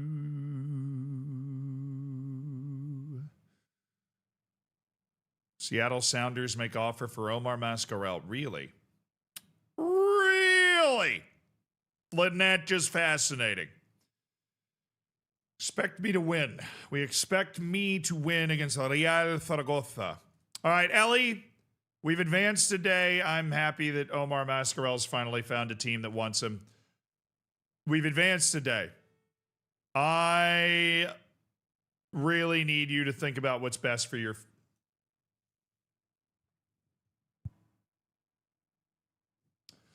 Whatever, man. Whatever, dude. Whatever. De Leon's ready to go today. It has rained every day for like 3 weeks in Ireland. Yeah, that's lovely. I like that type of weather, man. I really, actually, like, legitimately like that type of weather.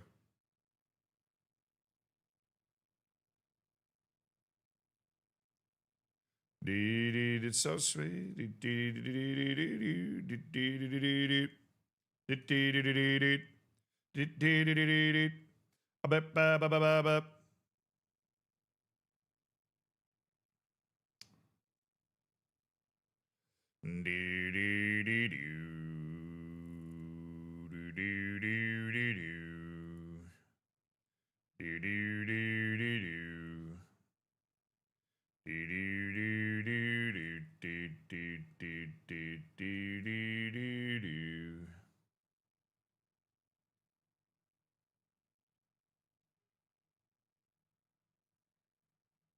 Yeah, midnight better.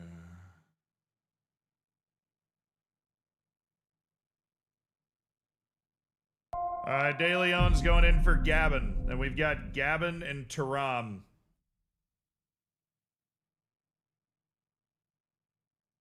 Hi Zed, how's getting a new GK going? Great! We're having a great time. It's very easy.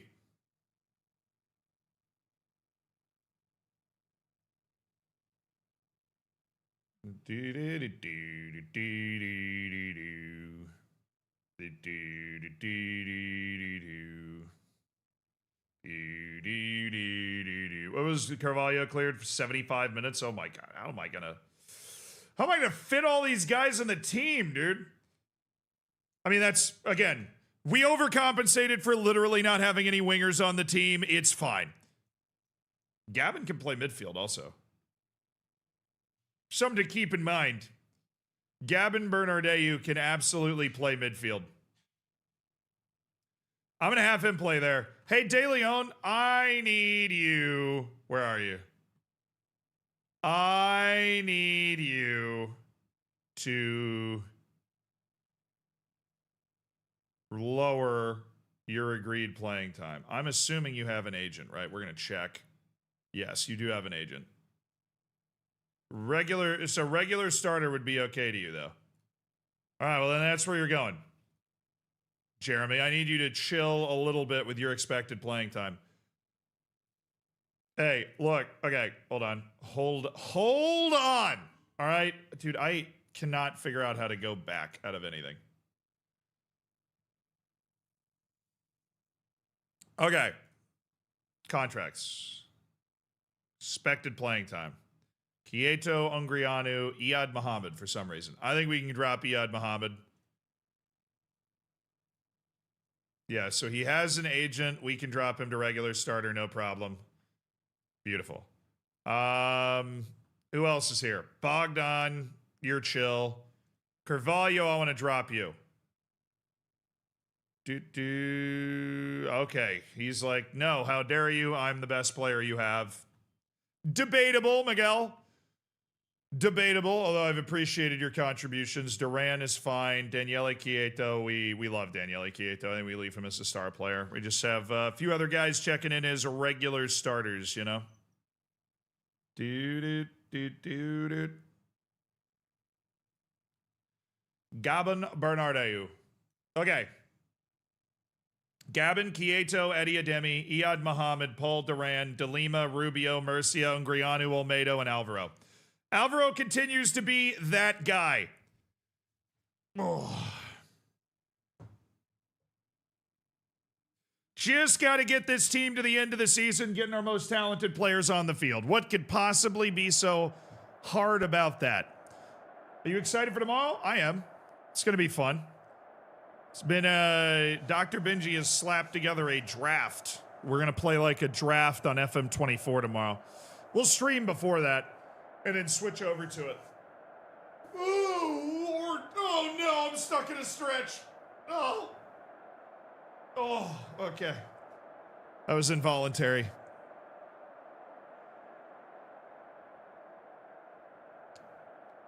Stick to the plan. Be patient. There is no pressure on this. No pressure on this. Relax and go out there and take care of business, guys. Just relax. Just relax. Match day 27 in the second division of Spain. Real Zaragoza, who are... Oh, they're in 21st. Oh, this is a very bad team. Yeah, we should be delivering a very good win here. They are looking like they're going to get relegated to the third division. Okay, boys. On the north coast of Africa, it's Real Zaragoza desperately trying to avoid the drop against the shock of all of Spanish football, UD Melilla, in its second season as a fully professional club after briefly renouncing its fully professional status. Its last semi-professional player was fully upgraded this season, and that was Willie, and he is still their leading goal scorer in the league this season. It's a remarkable story of how this team has managed to reach this point. And now with 16 matches to play left in the league season, the question remains, can they finish the job and unthinkably qualify for La Liga next season, where they will no doubt be the least likely to survive, but it would be a club-changing experience for UD Melilla.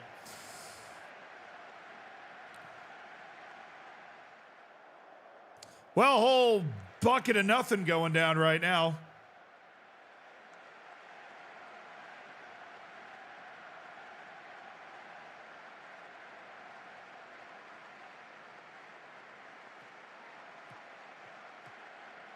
Come on now. Rubio. Gabon Bernardeu. Olmedo. Ungrianu. Madu Murcia. Swinging it wide. Marv DeLima. Daniele Quieto. Squares it! Gabon gets blocked at the death. Ay, ay, ay, ay, ay, ay, ay, ay, ay, ay, ay, ay, ay, ay, ay, ay, ay.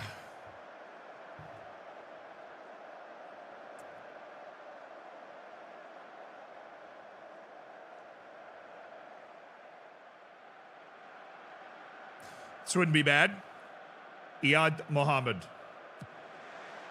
Ungrianu! Gangan. Thank you for the 33 months, though. I know we haven't gotten a new goalkeeper, but I appreciate it. Don't lose faith. We've created chances. We have a chance. Yeah, we're just staying very uplifting. Gabon Bernardeu is folding for some reason. De Leon is motivated. He's ready to come in and make an impact. I would like inside forward, please. Jeremy De Leon in for Gabon Bernardeu. The pressure is high. The pressure is high. That's it, just one halftime change. That one missed for Gabon, and I think he was really struggling to cope with the fact that didn't go in. Nice, good ball. Unless he just runs away from it.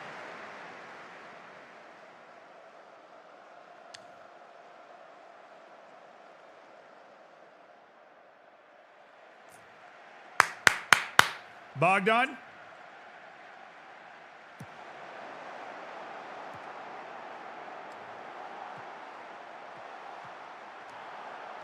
Eddie Ademi. Oh, it's still Eddie Ademi!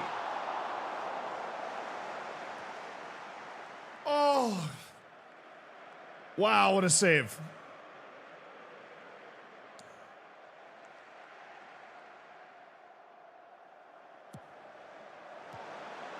Go, Iyad. Go, Iyad. Surely not. Iyad Muhammad, the ball-winning midfielder, on a rampage. De Lima needs to inject some pace into this. He gets it back to Iyad Muhammad. Muhammad make a play. Muhammad making a play. Iyad De Lima! And they've got their breakthrough.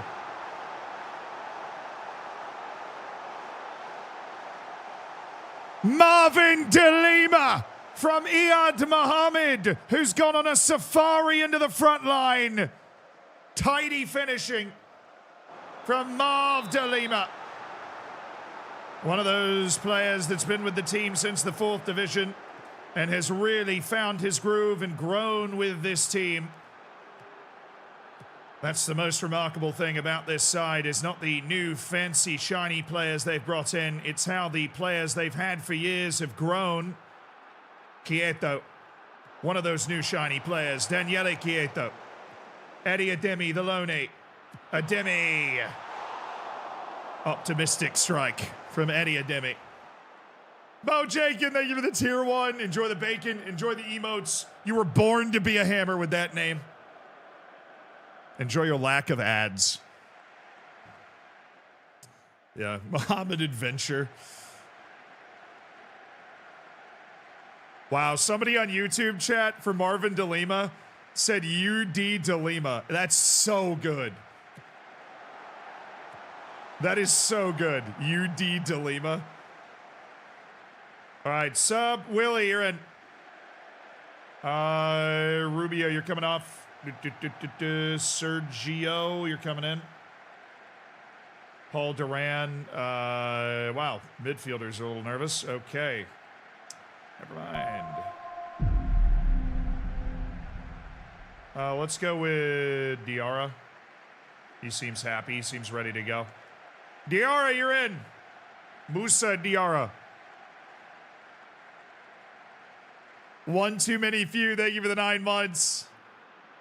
Congrats on your first Twitch child. And thanks for sending $5 to Jeff Bezos' money.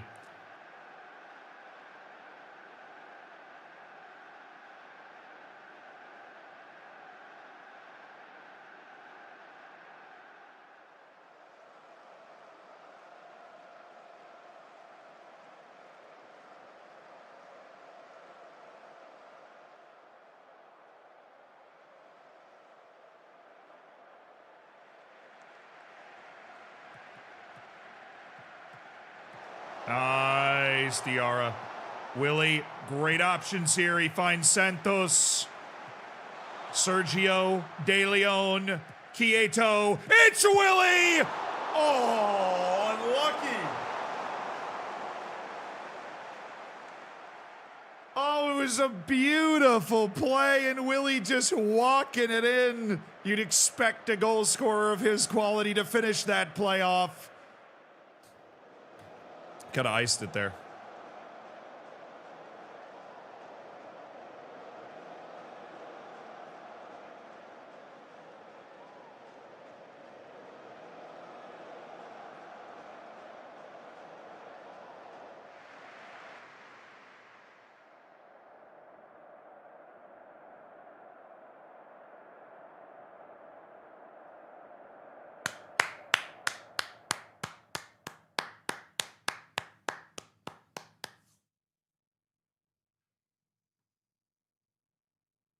A 5th straight win for UD Melilla. Walking down Real Zaragoza. Road trip to Eibar coming up next.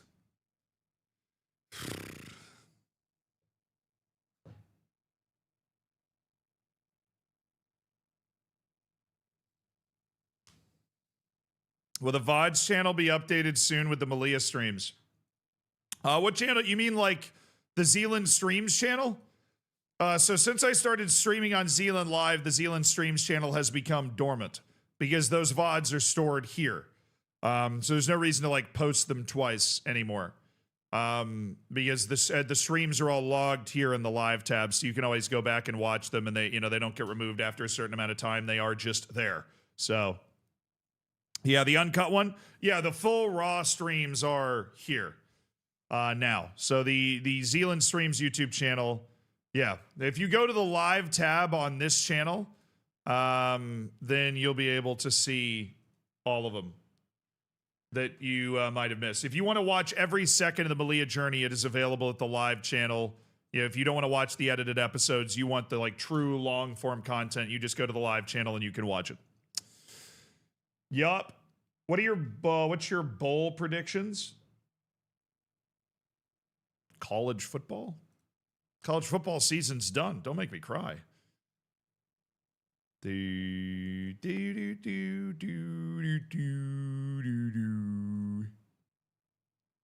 Adri Heredia.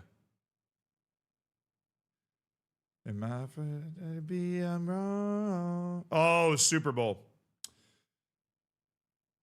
Yeah, I don't know why. That just made me realize nobody in the United States calls it the bowl. It's always the Super Bowl. Like that didn't even trigger it in my mind. I think the Seahawks win. I don't think the Patriots are actually that good, but the Patriots have some sort of deal with the devil, some sort of voodoo Real Madrid magic that obviously causes some serious problems for people. So I think they have a very good chance. But based off of the two teams, I think the Seahawks win. I think they're better. They're just a better team. The teams they've beaten is a way more impressive list of teams than the Patriots to get to this point. Yeah,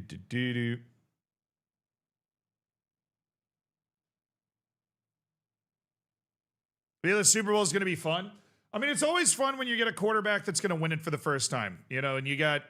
The problem is even though you have two quarterbacks whose legacies are going to be determined by this game, at least in part, probably more so Darnold than Drake May. You also have two teams that are Super Bowl regulars, right? The Seahawks have won a couple in the last 20 years. The Patriots have won about 45 in the last 20 years. So it's not like I usually prefer a Super Bowl where you get like a Bengals team in there. Like you have a team in there where it's, if they win, everything changes, right? Like if they finally get their Super Bowl or whatever. I think those Super Bowls are really fun. When you have a team in there that hasn't won in a while, but unfortunately that, this was as wild of a season as this was, we ended up with, the last four teams or whatever, and it was basically four teams that have won the Super Bowl pretty recently. They've won, almost multiple Super Bowls pretty recently, so.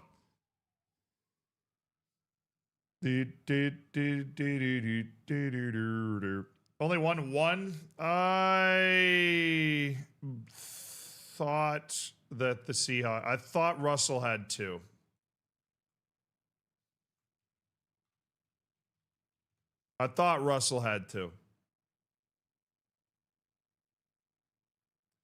So is it Philadelphia Eagles? The Jalen Hurts year. Yeah. What is? Oh, the winner is always on the left. Okay, the color is conference. So Chiefs, Rams, the Buccaneers, yeah, baby! Chiefs, Patriots, Eagles, Patriots, Broncos, Patriots, Seahawks, Ravens, that was the Joe Flacco year, Giants, that was the Eli Manning legacy game, Green Bay Packers, that was the freaking Aaron Rodgers win. New Orleans Saints, that was the Drew Brees dub over the Colts. Steelers, Giants, that was the unbeaten season versus 9-7 upset. Colts, Steelers, Patriots. Always thought he had two. I don't know why. I don't know where that started in my brain, but I always thought he had two. The Tampa Bay Buccaneers! Fire the cannons! I told my wife she should embrace her mistakes. She gave me a hug. Mike, thank you for the 23 months. Nice. That was funny. That's a very serious dad joke right there. 5 to 9 days with a twisted knee for Junior Taram. Not great. Good dad joke. B+. Your opinion on Bo Nix being a franchise QB? I mean, look, you win 14 games, don't question it. All right? If you win 14 games, keep riding it. You know how long franchises go without winning 14 games in the regular season? Absolutely. You can clearly win 14 games with him as your quarterback, so take that. Yeah, I mean, I watched the Patriots win over the Seahawks with a Patriots fan, so it's kind of hard for me to forget that one. I don't know why I just thought that they had multiple, but I mean, having one is way better than having none. Infinitely better than having none. But yeah, anyways, Seahawks have won a Super Bowl in the last 20 years. They've been to now 4. And the Patriots have 6 Super Bowls and have been to like 10 or 11 or whatever it is.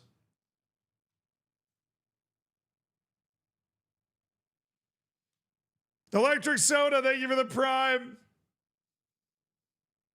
The Tampa Bay Succaneers. Hell yeah. Worst winning percentage in NFL history. And yet, 2 Super Bowls.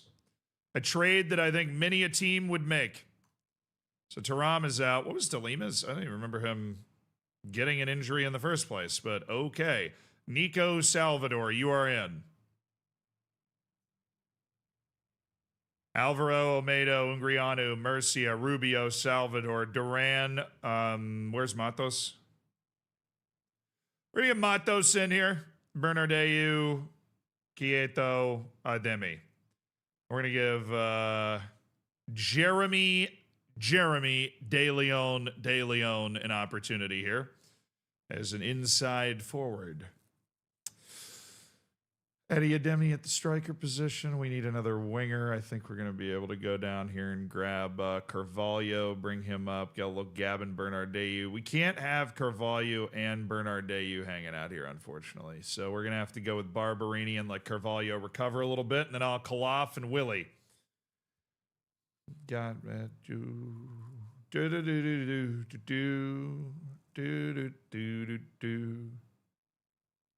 2 hours. All right, Rubio. Be ready, Miguel. Be ready, Miguel Rubio. We need that development. We need that development to keep kicking on. We're giving him a few matches so that he can grow his confidence. We're giving him a few matches so he can grow his confidence.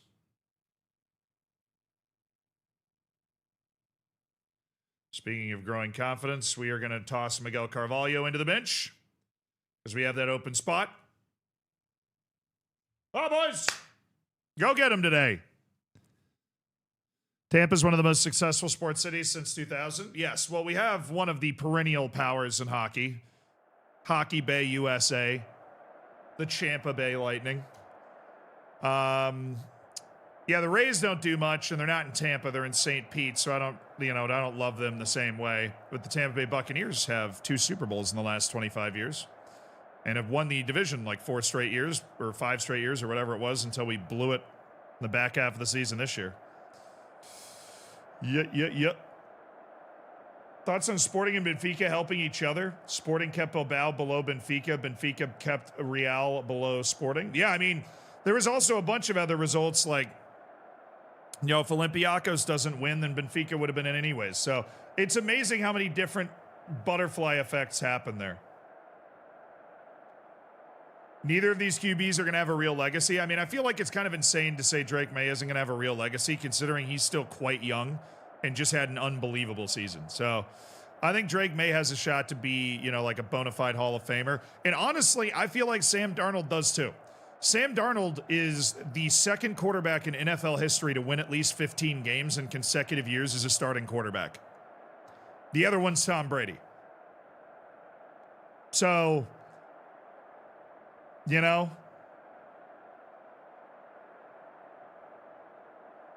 or sorry, 14. Back-to-back 14-win seasons for starting quarterback. There are 2 quarterbacks that have done that. It's Tom Brady and Sam Darnold.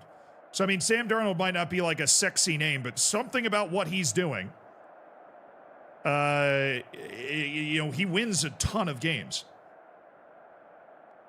Yeah, I made a comeback from being a backup. You know what it reminds me of? You got your Alex Smith, you got your Baker Mayfields, you got these guys that maybe they were counted out. Clearly, they still have the ability to play the game, right? And he has, look at what you got in front of you now. The guy that just won 14 games and took your team to a Super Bowl. He's going to be there for a while now. Only 28 years. I know he came out of USC early. Matt Stafford Matt Stafford didn't leave Detroit until he was 32, 33 years old, I think. And by the time Stafford left Detroit, he was a stat-stuffing loser. He goes to the Rams, and, now he's won a Super Bowl, competed for other ones. Now he's considered like a playoff killer. The Alex Smithers, I was summoned. Nice. Keep the memory alive.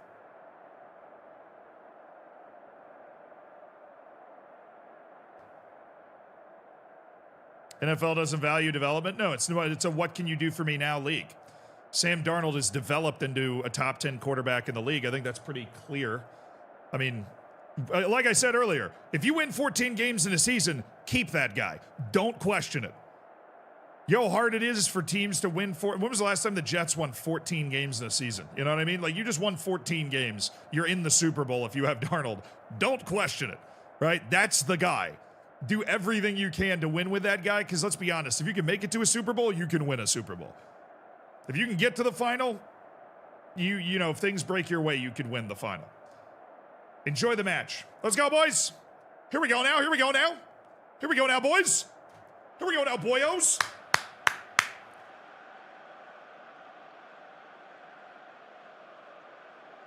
Do-do-do-do-do-do-do.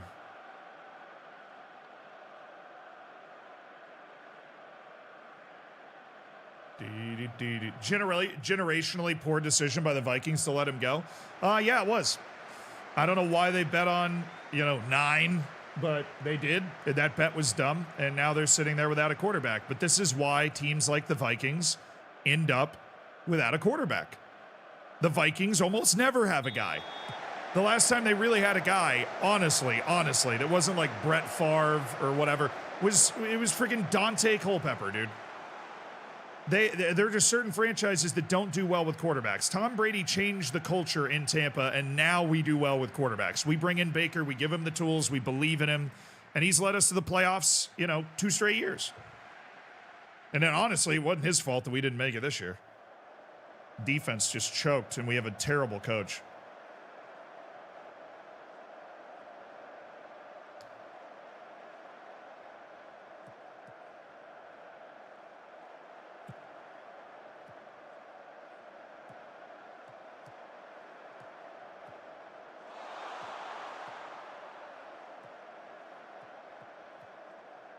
It scared me, Nico. That scared me.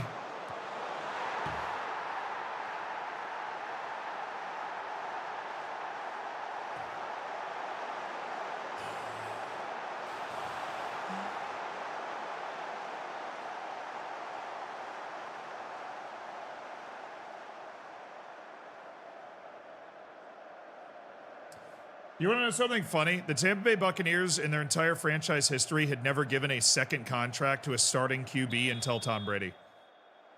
It had never happened. A starting QB that got a second contract with the team. In team history, it had never happened until Tom Brady. Because he decided, not to retire, so we gave him another one-year deal. It's one of the funniest stats in sports. Rubio de Leon Olmedo! I thought that was in.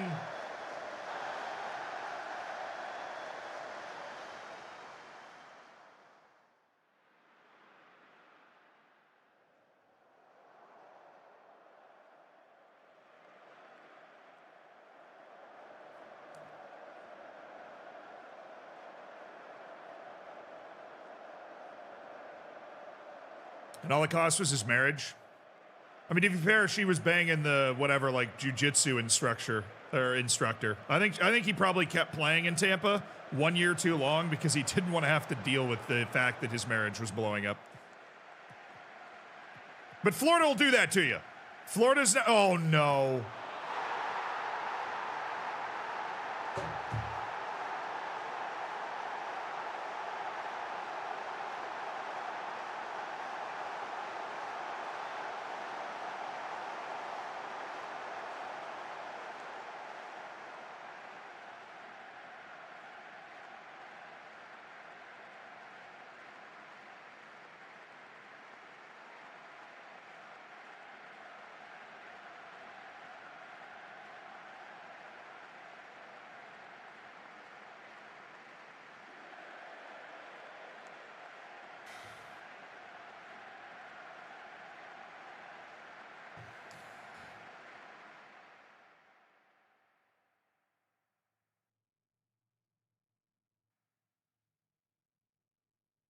What is that pass, Eddie Ademi? And then Ungriano and Alvaro have a miscommunication, but Eddie Ademi should never be making that pass, man.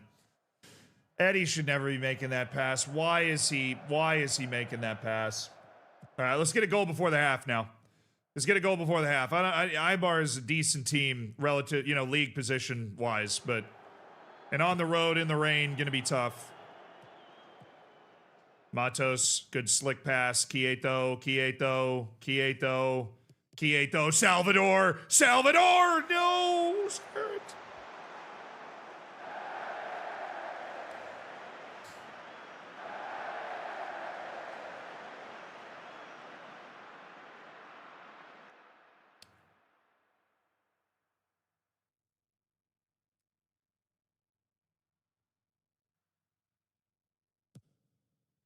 Really would love that goal. Oh my goodness. Jeremy De Leon, the Red Lion, making a winning play there with a brilliant tackle to unleash us moving forward. Salvador. That's a pen. Oh, that's obviously a pen. Salvador just took his lunch money. That's a pen. Okay, who's up? Quieto. I don't want to give it to a Demi. He's not feeling too hot today. Give me Quieto. Give me Quieto. We can get this down to 1 goal before the half. We can get our mindset right, and we can begin the chase to try. How? That was obviously in the box. Oh my goodness. That's just robbery. He was obviously in the box. Okay, what was that? Subs! Dude, I would put in Alcaloff, but the guy's dying of nerves every time. If he doesn't figure that out, I'm not going to put him in there. Santos, you're in for Rubio. Rubio's just laid down a terrible performance. Ungriano is nervous for some reason. So I'm going to bring in Musa Diarra. Okay. Come on, guys. Come on. Big second half here. 3 subs. Big Willie's going to find a way. Big Willie is going to find a way.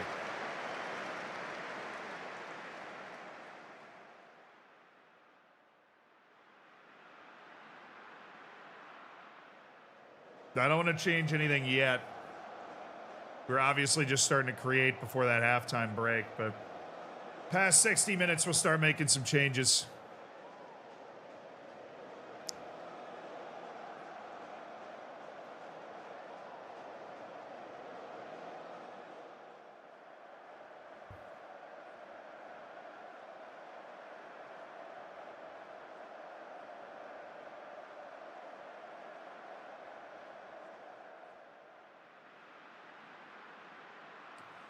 Subs! De Leon, you're off. Gabin's feeling better. So we're going to go with Gabin Bernabeu. We have 1 more sub available.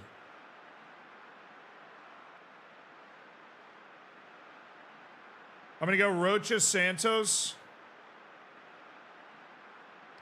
Yeah, this is my wing option. Barberini, I'm not inspired by that. So I think we go Kenny Rocha Santos. He gets Matos. We move Duran over. We put Rocha Santos up as the playmaking guy. All right, we've solidified the back line here.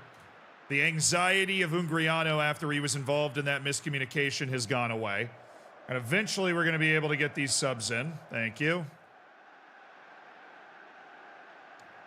All right, and they're carrying with them instructions to raise the line, constrict their space, and be very aggressive when we receive the ball with the opportunity to play. That change is also going to be accompanied by an out-of-possession positional change, which is going to give us Rocha Santos in a more familiar spot, have him screen, have him be further up as well. Rolls are all correct. Okay. Changes are in. The big offensive roll of the dice is on. It'd be great if we could score before that even happened. Willie. Big Will, Duran, Bernardeu, Duran, Nico Salvador, it's Quieto! Oh my goodness. You can't bend it that way, dude. You can't bend it that way. That doesn't work very well for us.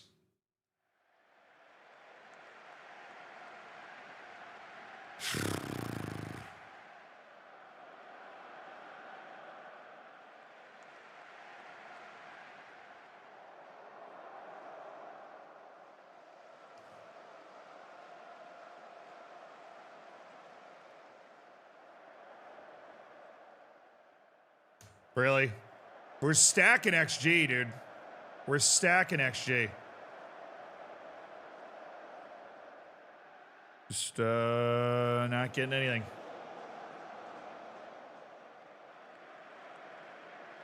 Hey, Mercia, come here. You're going. Go forward now. Go forward now. Go forward now. Believe. Send it. 1 minute.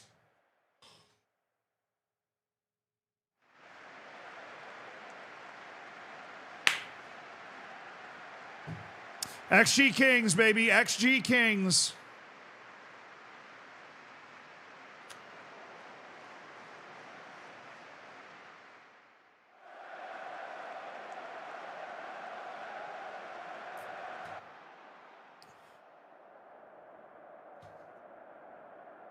Bad loss.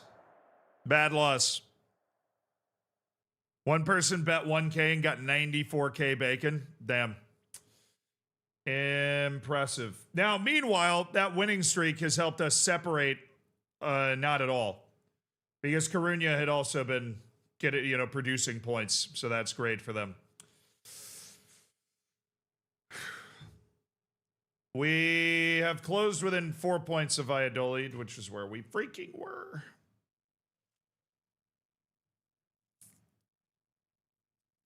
That's a pretty brutal one there.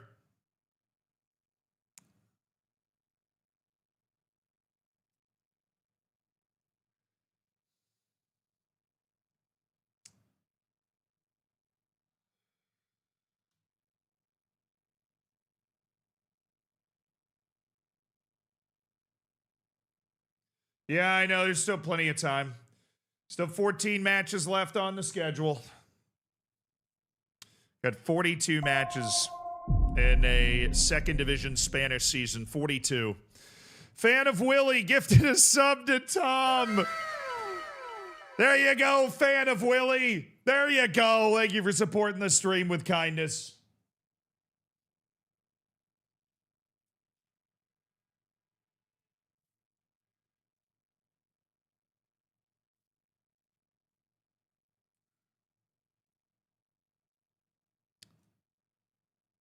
We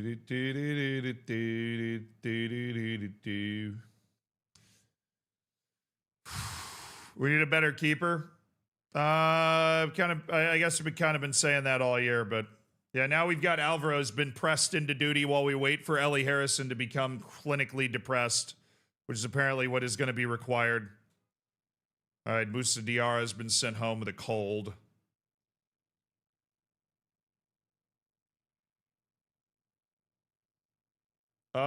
Depot lost. It was actually very, very huge there. Depot lost their match as well, so we stay 4 points ahead of them with 14 to play.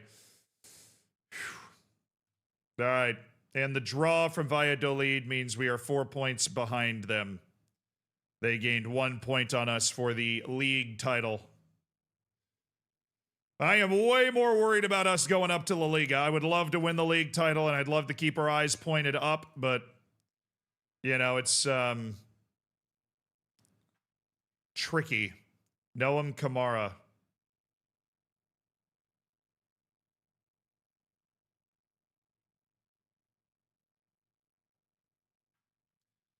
David Fernandez. Stop recommending me guys that are just really bad. I mean, honestly, I got U18 player that's coming in that's better than that. Marcos Cadrobo. We really need to change our standards here. Our standards are not nearly high enough, dog, for our reports.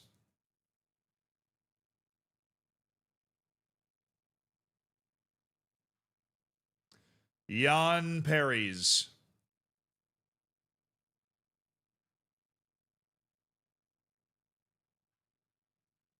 Dominic Chong-Ki. All right, this guy's free. There you go. Bring me somebody at least that I can bring in to take a look at. Luca Franca, a Brazilian keeper in the second division of Portugal, who will not be available end of contract. It's just, we have a lack of depth at goalkeeper. I noticed that we have a lack of depth at goalkeeper. Kind of hard for me to miss that one. Yo, Bose. 5 gifted memberships on YouTube.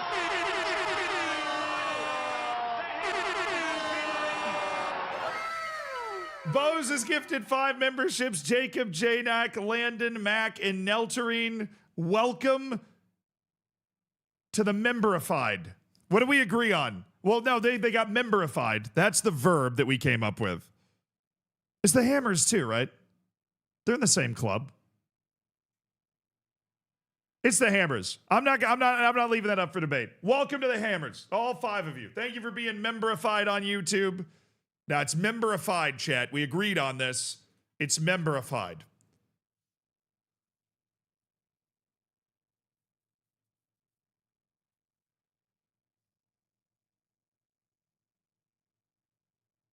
Now they're the Anvils? So wait, does that mean you guys are hammering them?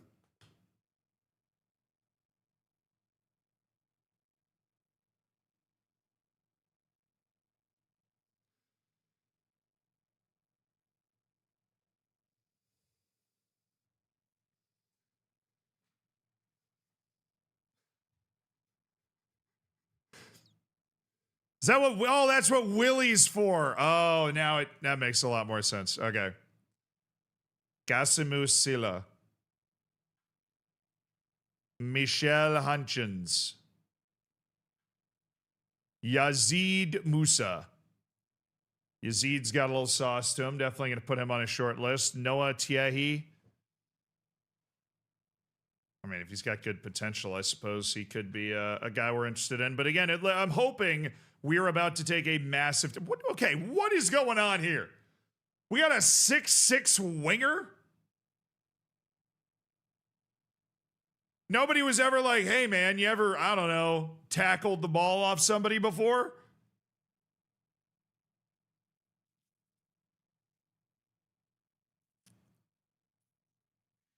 Doesn't matter if you keep or discard your reports. If you discard the report as I understand it, you never see a report about that player again. Okay. Dude, 6'6". Natural winger. He doesn't really know how to play the sport. But he works hard. He has great stamina, and he is just, I mean, this guy is a lower league wrecking ball who has no use once you get to any higher level.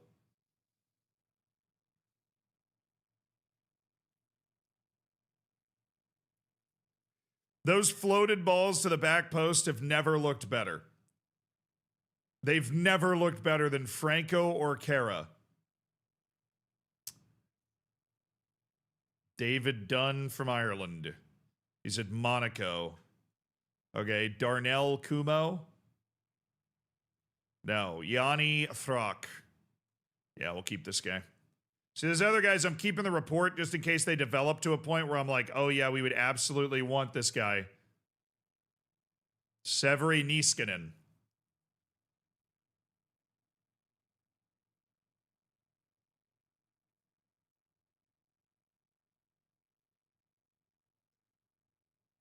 Maybe dude learns how to ball. He's only 19. Yeah, but his potential's not like at 5-star. You need his potential to be like crazy high, you know? Perfect for the Malia basketball team? Dude, that's true. We should get him signed up. Brother, have you ever basketed the balls by chance? Late bloomers are real. Now, that's a myth invented by Big Wonder Kid to trick you into buying the guys that don't develop. All right? I'm not falling for that. Late bloomers are a myth invented by Big Wonder Kid to keep you buying those people they don't want. I've never seen one with my eyes. I actually have, but they don't happen. They don't happen.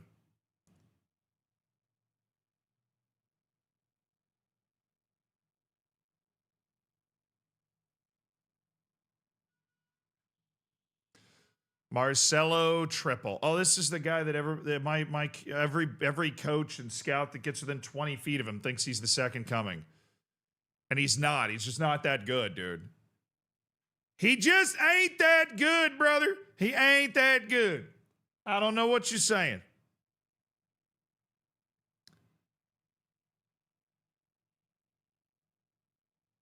Malia has a volleyball team. Probably have a pretty good one. Especially when we had Roatesh out there, we'd be playing above the net, let me tell you. We would be playing above the net. Boaz Platinga, Emeka Peters.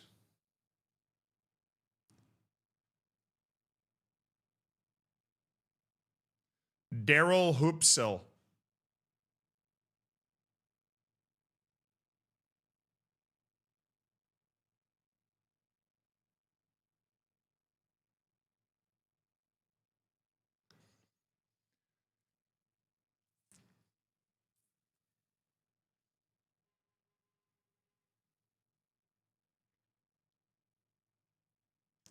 Yeah.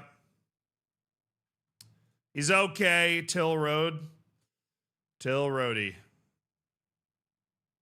Till's a very popular name in Germany. I know a kid named Till. Joseph Joan. Oh, what? He's Korean. Joseph Jeon?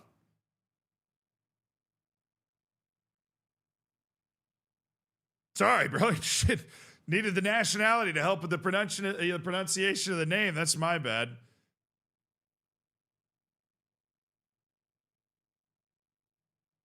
Seven tackling? Dog. You're trying to play defense with that? You're trying to play defense with that. There's still 6 players in this list. How big was this scouting report? I feel like it was huge.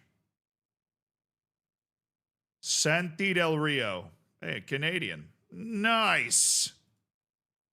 Nice. Diego Martinez.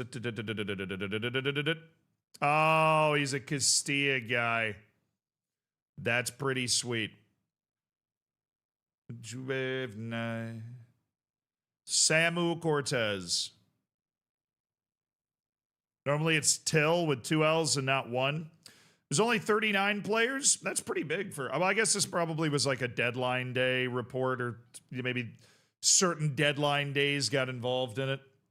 All right, you're an into contract guy. And Toshio Ringeling is already on a short list because we know that Toshio Ringeling is a good player. All right, anyways, Chong Ki. Hey, bro, what's up?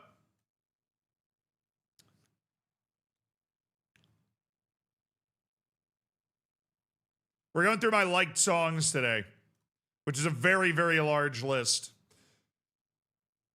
American Asahi Takamatsu has signed a deal to go play with Stal Regislau in the Ekstraklasa. They're in dead last in the Polish top division. But he has made his move to Europe, which unfortunately means he is no longer available for us to sign for free. But he, at the age of 24, he wasn't getting the MLS looks. So it's good he's able to find that move. Congrats to him. We actually had we had a deal agreed for him at one point, but we ended up backing out of it. Ended up backing it up. Means you can get him in the summer. I do like Takamatsu. He's not EU, so it's tough. I think Poland's 3 years, so maybe 27-year-old developed Asahi Takamatsu as an EU player.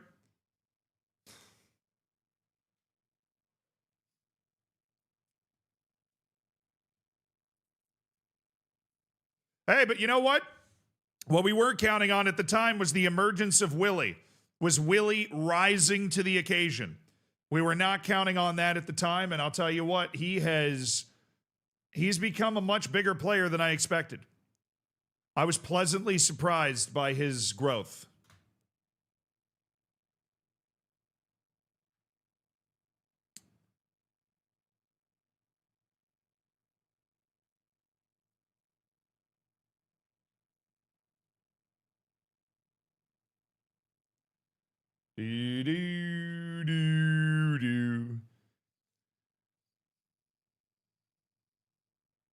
How's Getafe looking? They're mid-table. They were 9th when we checked in January. So they're not going to get relegated. We would just get promoted, and that would cancel our partnership with them. But they never ended up sending us any players anyways. They just teased us with like one amazing player, and you're like, okay, buddy. Taram. Okay, fitness test not required. Got it.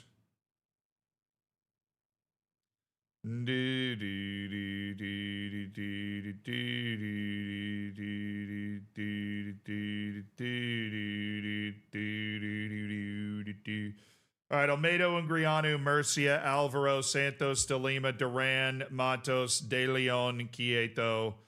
I am going to start Miguel Carvalho. I think our best team is Carvalho, Quieto with De Leon and Bernardeu as the guys on the bench.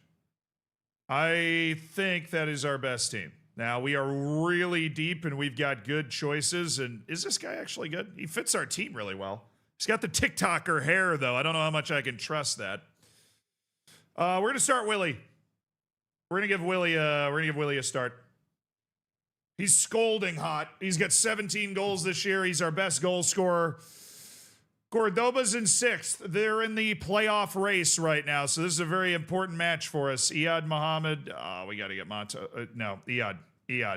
Iyad Muhammad in there.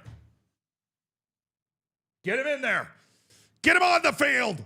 Cindy, thank you for being 3 months as a member, dude. You were like the original member.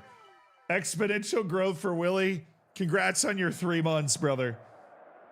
We gotta, man, you're pushing the envelope, Cindy. We gotta get some of the like subscriber badges over to YouTube now. So some of the memberified badges. Got him over there. Girdley, thank you for the 15 months also. Hope you're doing well. And Mestikos, welcome to the Hammers. Enjoy the bacon, enjoy the emotes. Relax and play your natural game. Enjoy your lack of ads too, Mestikos. And welcome to an elite online gaming community.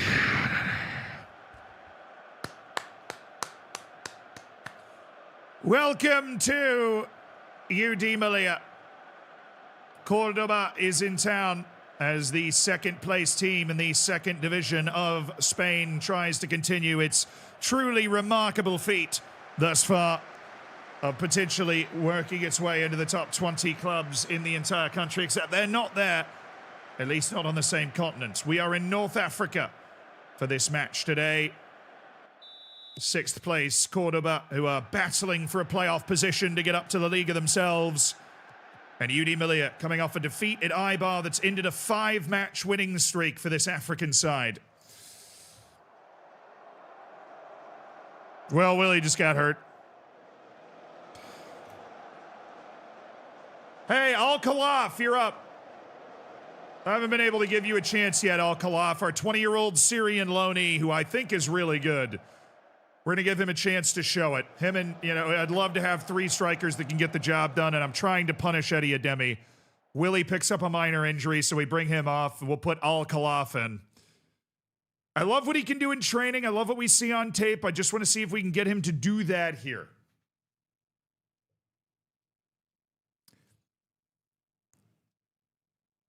Yeah, I mean, what do the commercials say? I think it was over 4 hours. Over 4 hours, so Willie has to go to the hospital. Those are the rules. Step. Oh, there you go, Almeida. Come on, we need to win the second ball.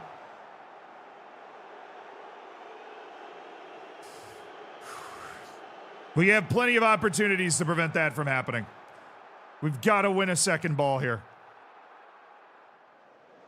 It shouldn't be Al-Khalaf. It should be Duran. He's a little deep there.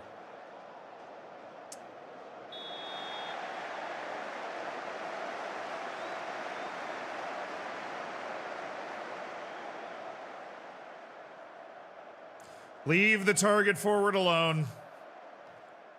Let him do whatever he wants to do.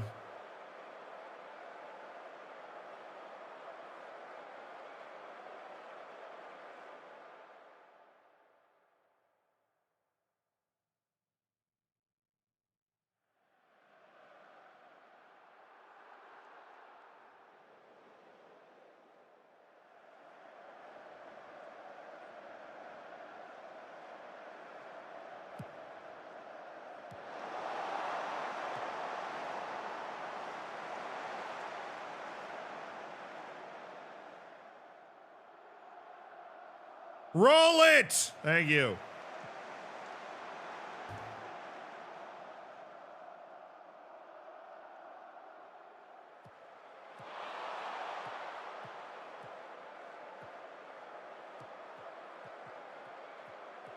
There you go. There you go, Santos. Iyad Mohamed. Sergio Santos. Quieto. Santos. De Lima. Oh, my goodness. That was offside anyways.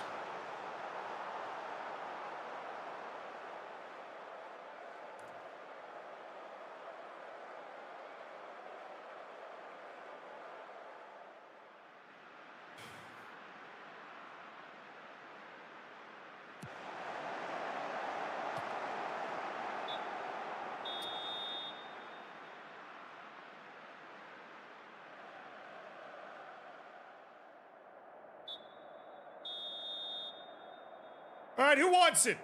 We're losing 1-0. We haven't scored in 1.5 matches at least.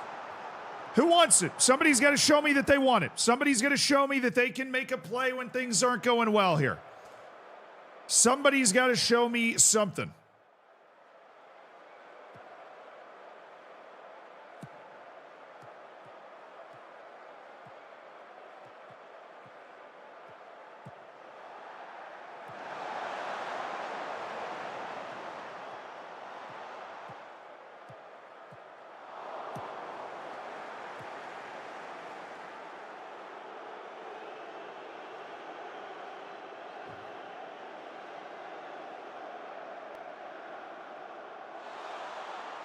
Just getting beat. There's nothing fancy about that. We're just getting beat to the spot there. We're just getting beat. We're just getting beat.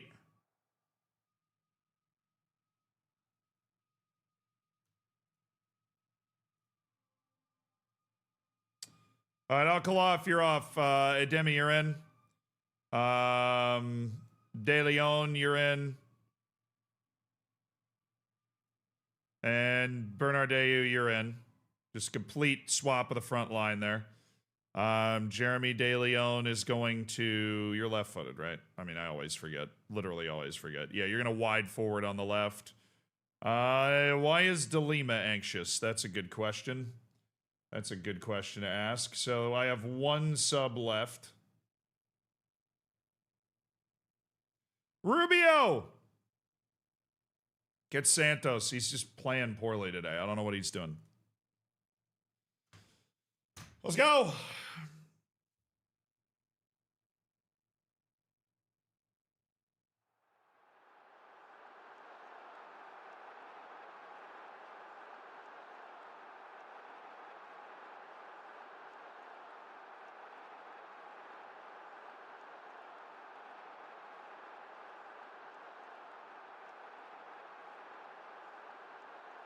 All right, guys. We need to pick it up a little bit now. We need to pick it up a little bit. We're not defending well. I mean, defense is the first... The defense is like the first facet of the way this team plays. We've given up 2 goals in back-to-back matches now. We've not given up a lot of shots. We're not giving up a ton of pressure. But we're just losing the few decisive moments they're able to create. We're just losing them. Nice. Rubio. Nice, Eddie Ademi! Oh, my...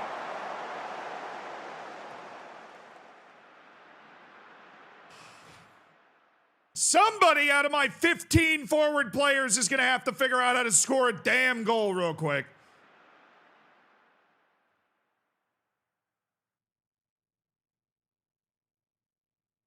Somebody's going to have to figure it out.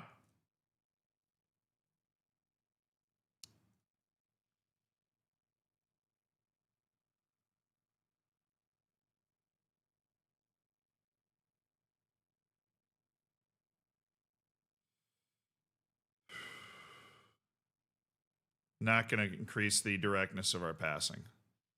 Just going to increase our tempo and our ability to press. So we can try and win the ball back faster and not let them run the clock out in possession.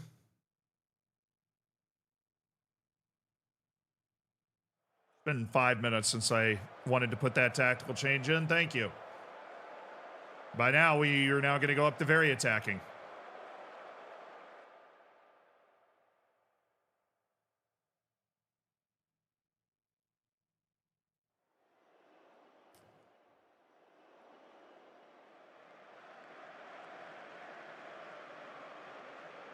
We don't lose at home. Something is now seriously wrong. We do not lose at home. Look at the match momentum, dog. Why can we not find a goal?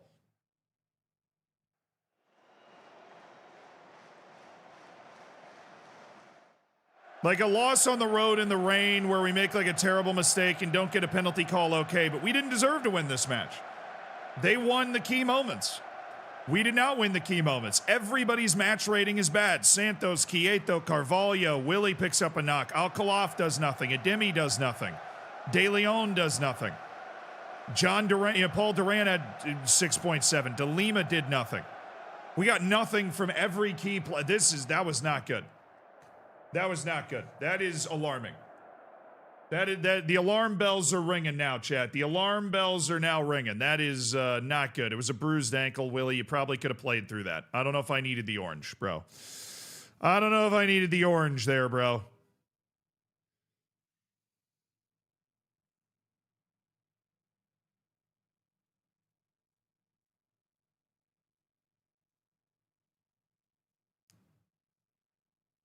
Couple of guys on my free list of signed deals.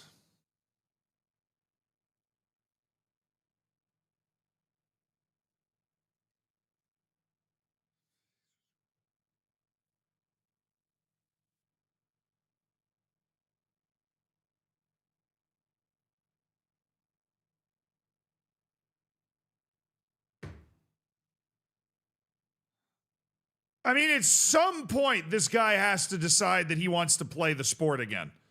Nobody else wants him. I can give him an opportunity to come in and start in a freaking promotion race.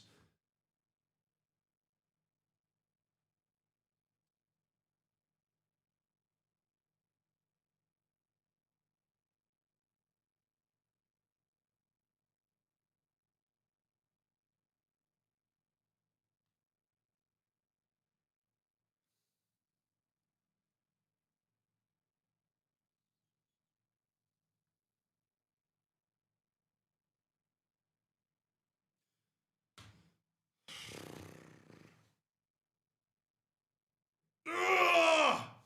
At some point, man. At some point. At some point. We gotta defend. We gotta defend. The goals will come. We have to believe that the goals will come. We're just getting some really terrible performances from guys that usually play well. But we've got to defend. We've got to lock in and keep the ball out of the back of the net right now.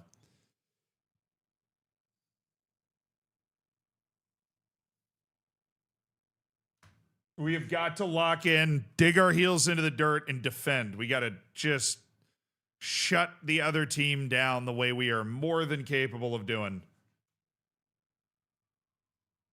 Got to shut them down.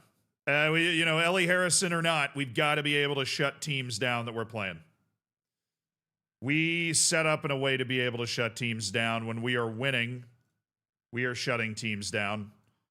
Got to be able to do it. Got to be able to do it.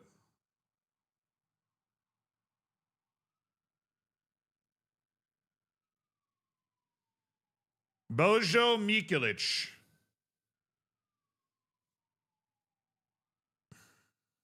Back-to-back losses. You got to make sure that sort of thing doesn't get out of hand. Back-to-back losses is, you lose one game, you don't want to lose another. And now we've got quad tendonitis. Marv de Lima struggling for fitness or playing bad over the last month has not been the way to go for Marv de Lima. You tendonitis in your quad? What even is that, man? You have tendonitis in your quad? Come on, this club is flying in the right direction here. The club is flying in the right direction. We need to keep flying in the right direction. 13 matches to go. Deportivo La Coruña got a draw. We're very lucky that they're kind of struggling too. They got to draw. They're 3 points behind us. That's fine. We're getting very, very lucky that Deportivo La Coruña has given us a little window here to get our stuff together. All right. Good Morgan from Germany. What's up, dude? Isn't it like the evening there? It is nearly 8 p.m. in Germany. It is nearly 20. But thank you for the good morning.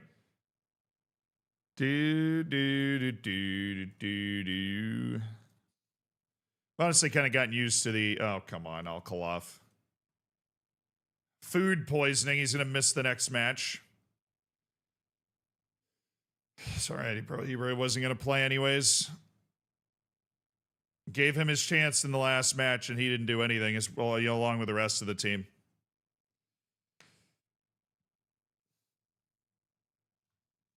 No, it's not team meeting time. Not yet. We are definitely losing touch with Real Valladolid, though. They are now 7 points ahead of us. Because unsurprisingly, the league leaders have gone and actually won a match after we picked up our 5th and 6th losses of the season in back-to-back matches. So, gonna have to get this figured out. Find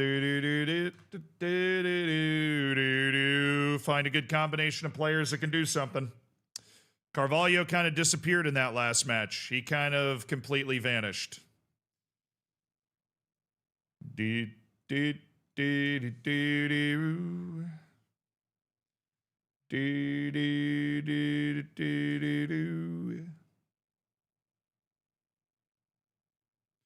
Valladolid's not too good. I mean, we're not closing them down. Miguel.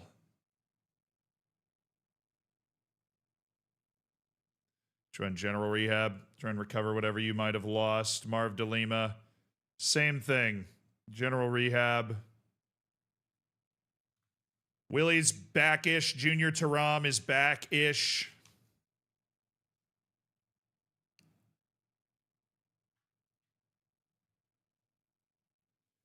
All right. Oh, my. A game that Salvador would actually start, and we just end up with a, he can't play his parent club, which is Elche, who we are ahead of in the league table right now, which means we're down to that. Ibrahimovic, you are coming in for Ungrianu. We are looking for a solution to our defensive woes. Santos and Sergi Mayans playing the left wing back today. Duran, Matos back in. Miguel Carvalho, don't love what I saw from you last time out. It's a very forgettable performance. I want Quieto, and I want Bernardeu, and I want Willie. Fitness test not required. I want Willie to find that form where he's a stud. That's what I want. All right, I need the other midfielder. I need... What the hell's going on here? Iyad Mohammed. There. I don't think we have any other center backs, which is perfectly fine. We'll just go with a different different look. I like a Junior Taram going onto the bench here. Junior Taram gives us a little different look. He's explosive. He's small. Good change of direction. A lot of flair.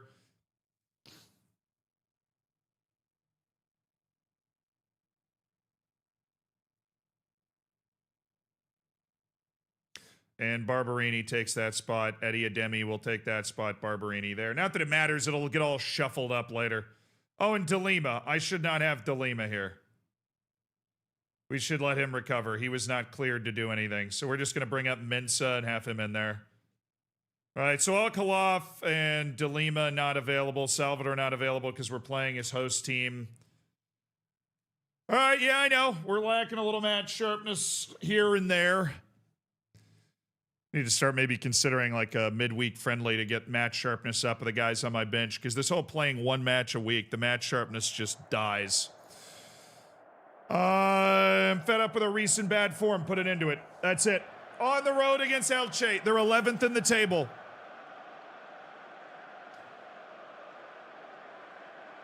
It's UD Malia, led out of the tunnel by Willie and Paul Duran, that are tied on points with Coruña, with a match in hand, trying to hang on to that second promotion spot for the unbelievable, unthinkable triple promotion. Come on, baby, come on. Second year as a professional club, UD Malia.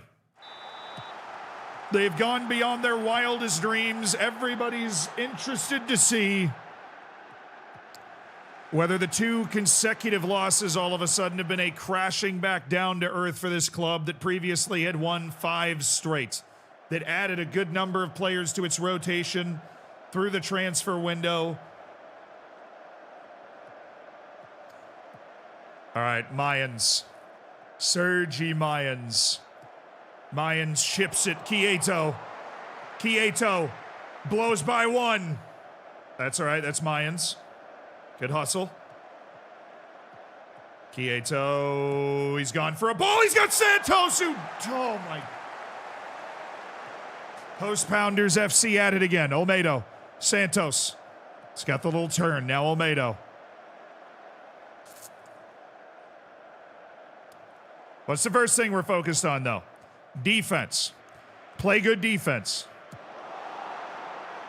Nice. Get there! Yes, Duran. That's a captain's play. Play good defense. First most important thing we can do today, play good defense. Unbelievable from Duran. Genuinely unbelievable from Duran. It's Bernardeu!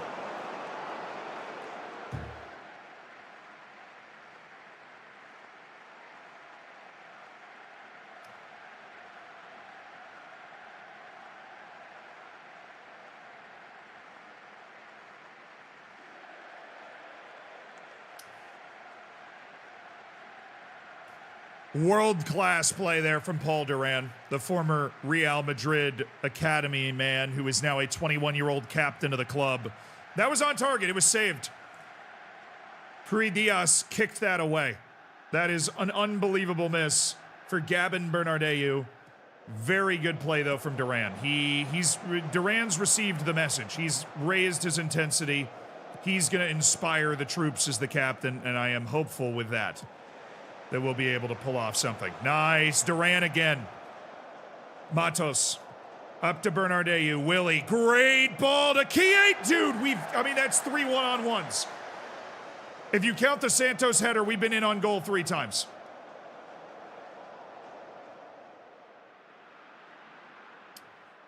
Great pass by Willie. Away! Thank you, Olmedo. We need to react. We need to react. Good. Good, good, good, good. Come on. Keep the energy up. Keep the energy up. This goalkeeper's on a 7.6. I don't care. The goal's too big for him to cover all of it. Duran.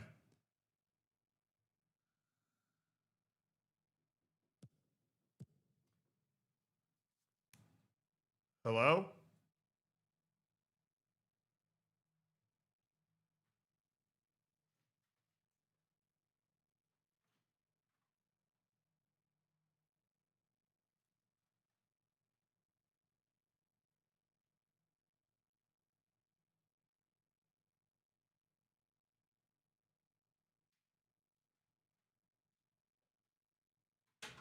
No idea.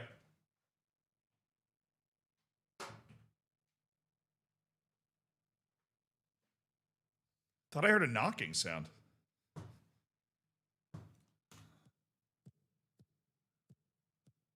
Willie.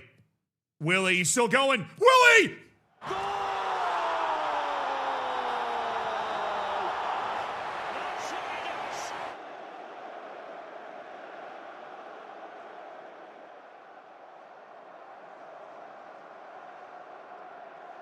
It's Willie! The unbelievable story of Willie continues. And he gives UD Balia the lead with a supreme individual move.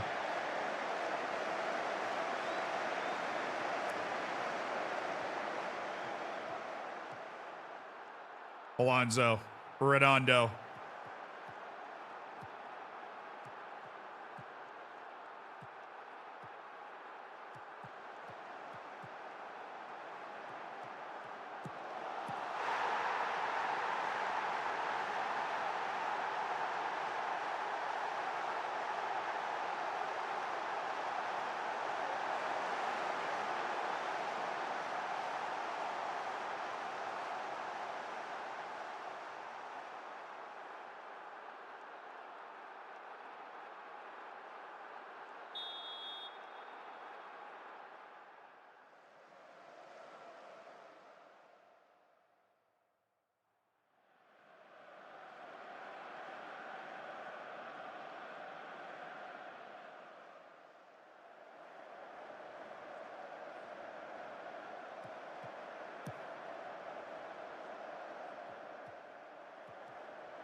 There you go, Sergi. There you go, Sergi.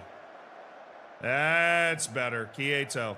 Got to involve our wingbacks more. Quieto. On to Santos! How the hell?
Thank God I organized my bench so that Football Manager can just randomly jumble it for no reason.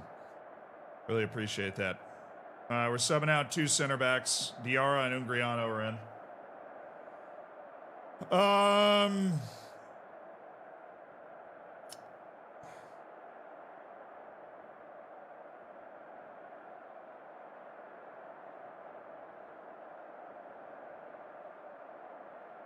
Give me De Leon. The 3 subs at halftime.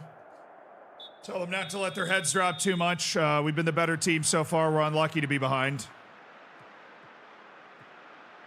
Keep our head on our shoulders and use the fact that we utterly dominated them in that first half to try to actually win the match.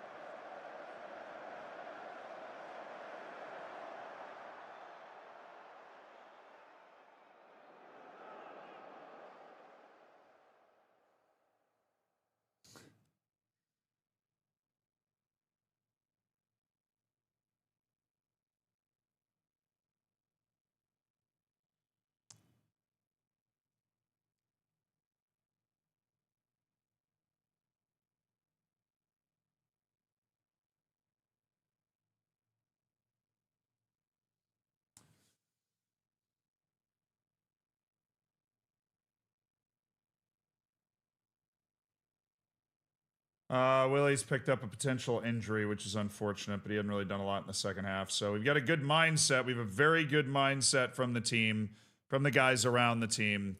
Somebody's going to be able to find a goal here, man. Counter.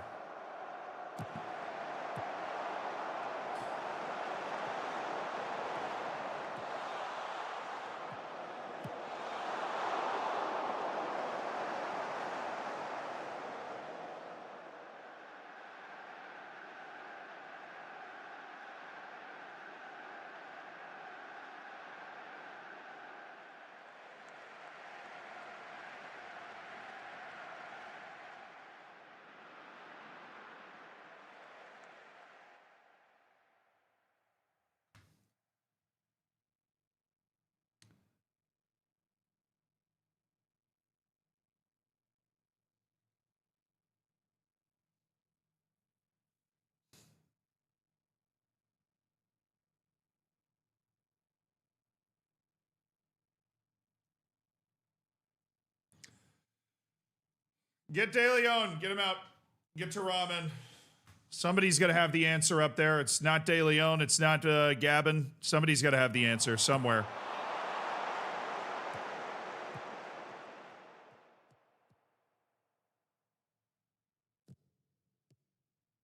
Good ball, Bogdan. Good ball.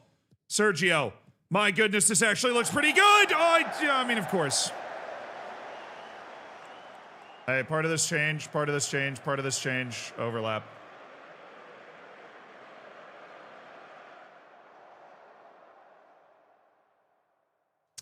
Don't want to change anything, man. I don't want to change anything because we're playing so well. But I have to. It's the 80th minute. It's time.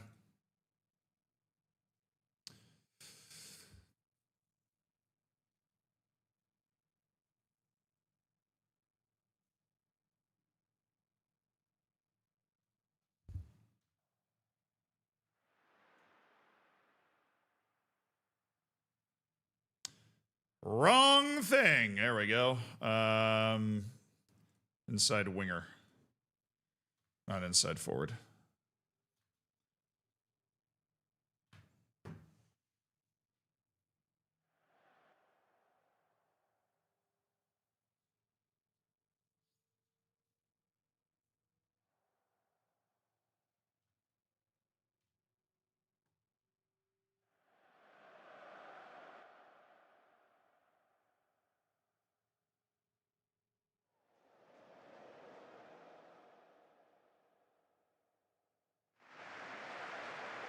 Wow, that's a soul crusher, dude. We had 3 XG. We scored 1 goal. Their keeper had an 8.2, ours had a 6.2. That was the entire difference in the match. That's a soul crusher. We played more than well enough to completely, dominant. Suntaillistic, thank you for the 15 months. Skyloop, thank you for the 8 months, brother. Looking forward to that Twitch child next month, too.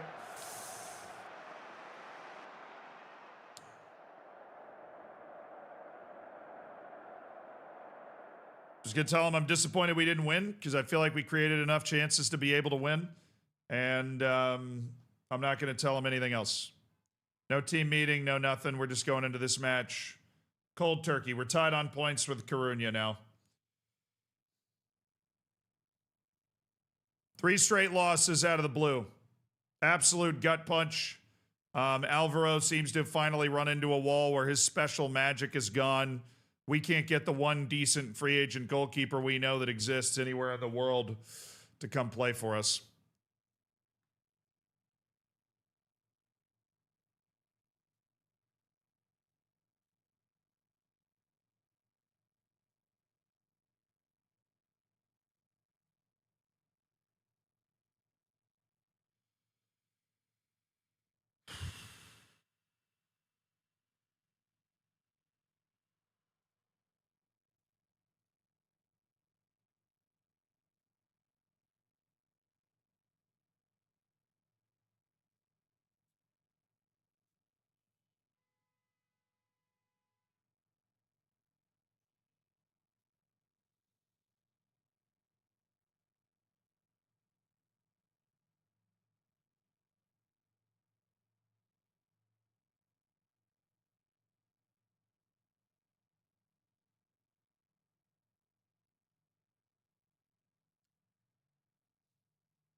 How is that the amount of money that I can offer, dog? How is that the amount of money I can offer? There's just no way.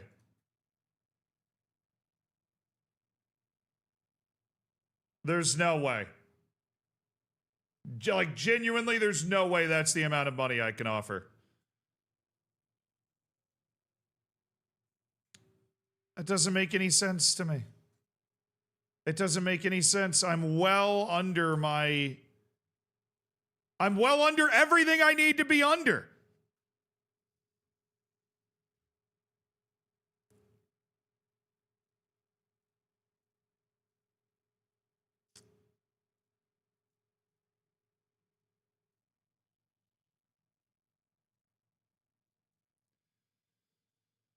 Yeah, he already actually made his transfer move, so he's not a fun option anymore.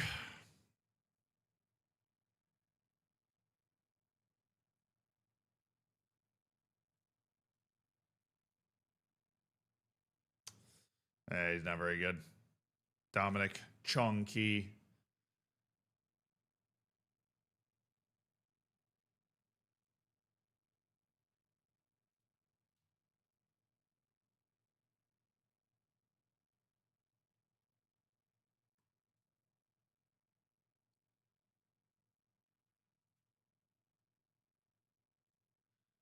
It's not going to work.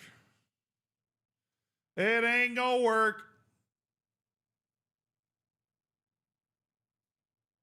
Nearly offered Nunez a loan out of habit.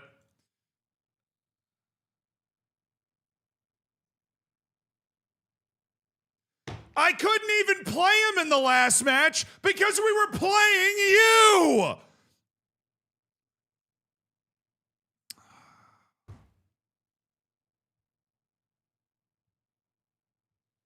They just recalled Nico Salvador because I feel like he wasn't playing enough, and we literally couldn't play him in the last match when he would have started because we were playing against. We couldn't play him because we were playing against you. I'm sorry. I made that promise. I meant that he was going to play more. He was literally going to start this match. Sorry, I guess you forgot the clause in your own damn loan contract. Cool.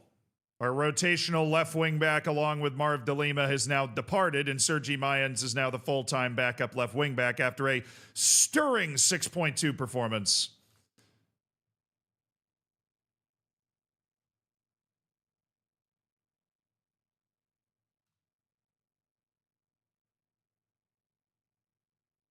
Broken neck?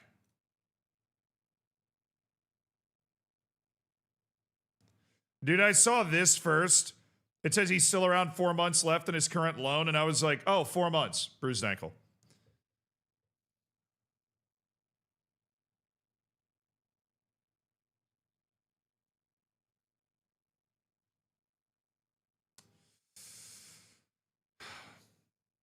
But we've conceded 2 goals each in each of our last 3 matches. That's just not nearly good enough. We've obviously scoring just 1 goal is not good enough either.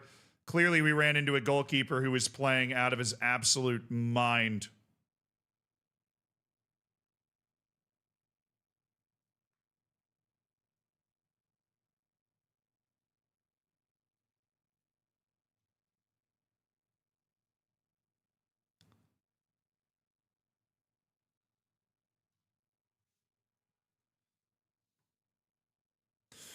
All right, we're at home. Not an easy one, Celta Vigo, but no, we have created an environment where we really, really, really need to win. We've created an environment where we really need to win.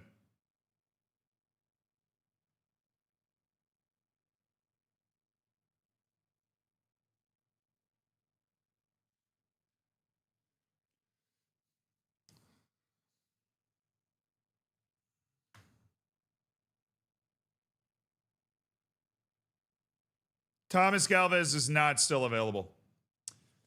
No, he is not.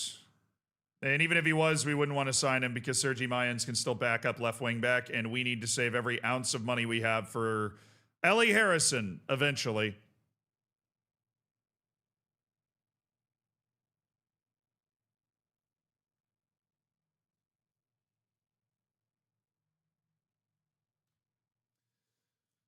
Oh, man.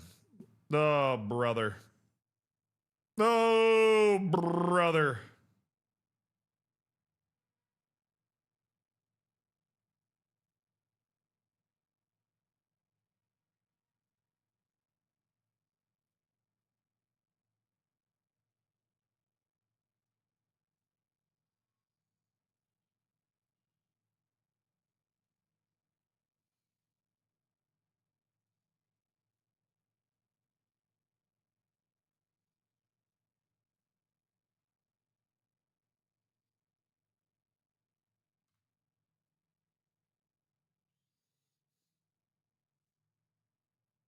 Make Iyad Muhammad the new vice captain. I have no problem with that. Iyad's a way better leader than Olmedo. He just hadn't been on the team long. That's why he wasn't there before. Okay, Willie is starting. He at least played well in the last match. We're going to take Gavin out and bring Miguel Carvalho and put him in to play with Quieto. Iyad Muhammad's going to go back into the lineup. And Santos and not Mayans, whereas a DeLima is going to grab Mensah's spot. And he's going to go in there and take that one. And then Taram, I guess, will just stay. Yeah.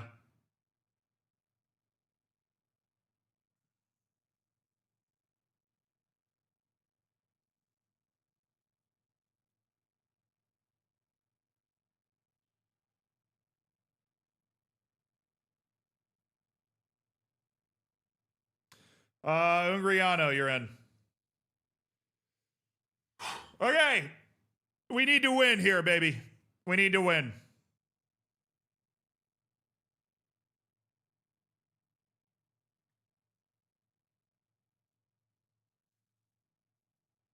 We're scheduling a midweek friendly after this.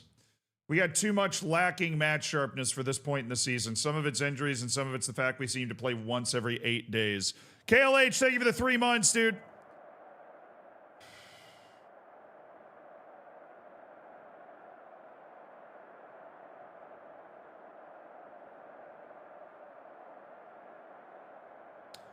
I'm nervous going into this one, dog. I'm nervous going into this one. The nerves are high on this one. The nerves are jangling on this one.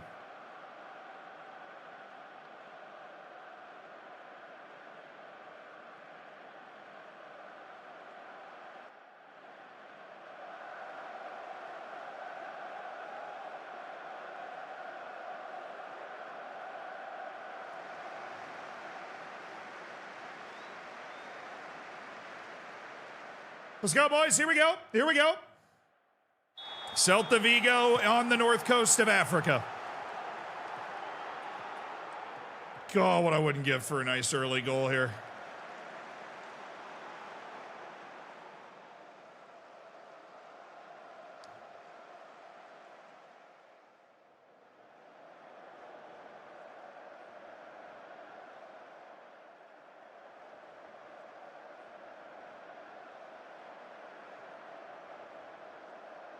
It's a clean sheet, man.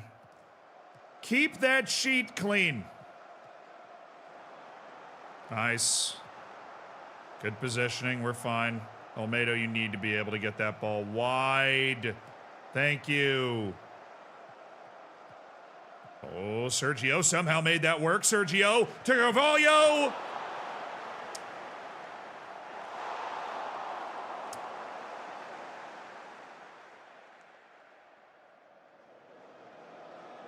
Good pass by Carvalho.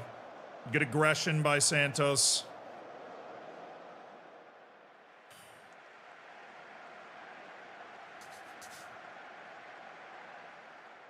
I like how controlled this game is right now. We're starting to squeeze the possession, but we're really limiting their ability to get anything going, and that's the key. Don't love their XG per shot right now, but gotta keep defending.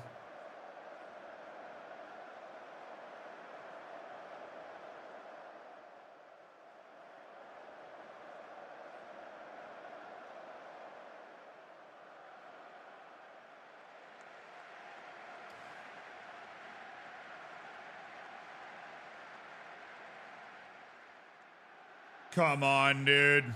Carvalho whistles it to De Lima. He's on. I think he's off. I don't think this matters. Yeah. Oh, I guess not. Carvalho. Duran. Oh, my goodness. Oh, it's saved.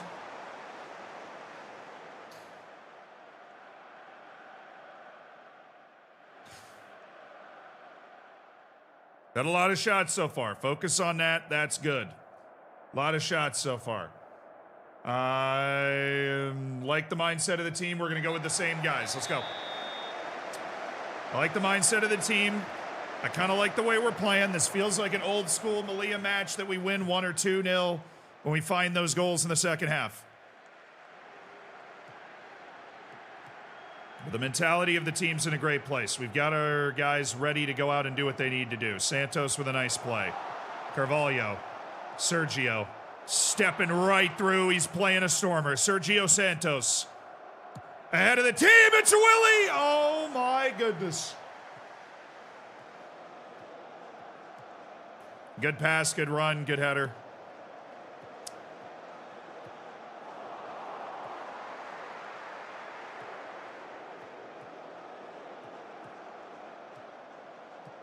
There you go, De Lima. Way to be aggressive once they enter that ball there.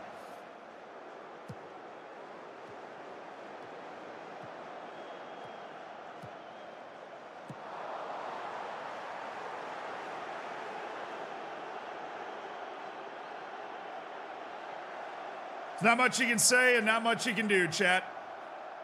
Whatever it is just against us.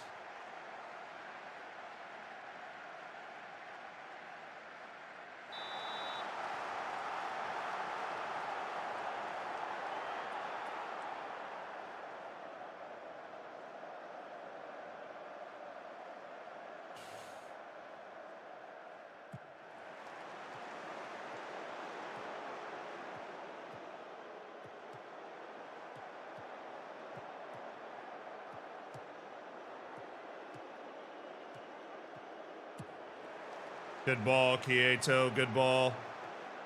Santos with the step through. Oh. Back to your regularly scheduled programming.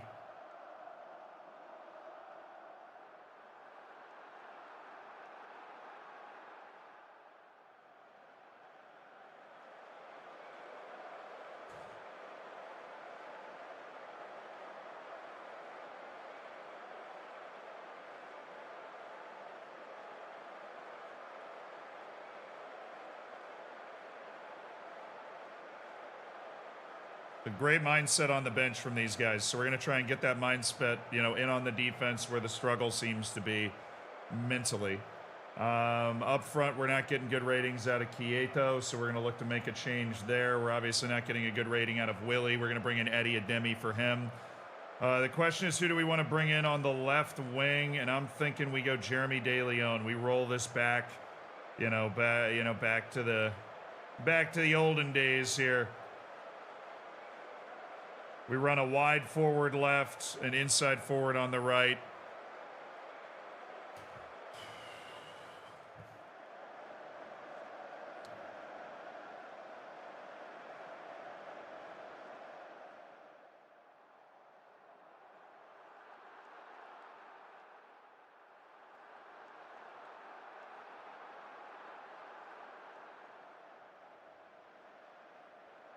Oh, wow, okay. I was literally clicking on the sub thing.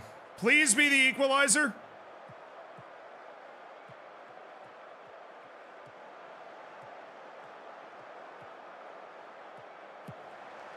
That works. That's a good ball. All right, Santos. Santos.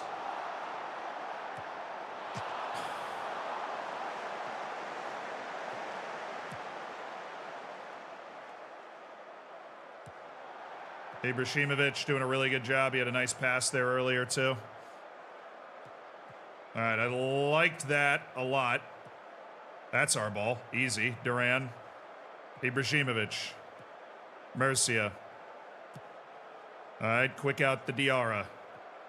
And we're going in. Should be those passes. Thank you, Eddie Ademi.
Mayans.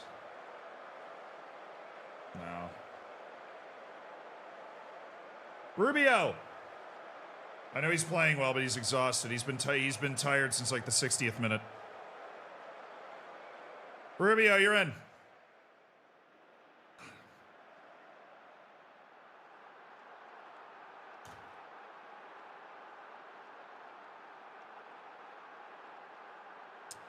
The wrong freaking thing now, dog.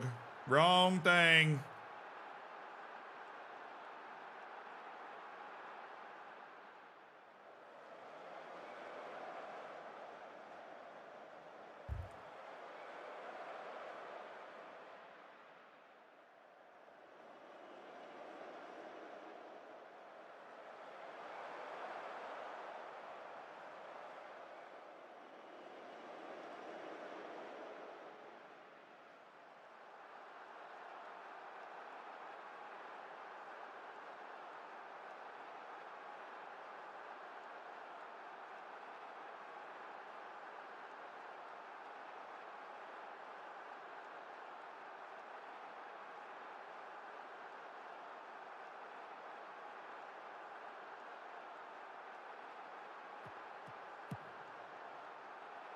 Nice, Madu Murcia. All right, come on.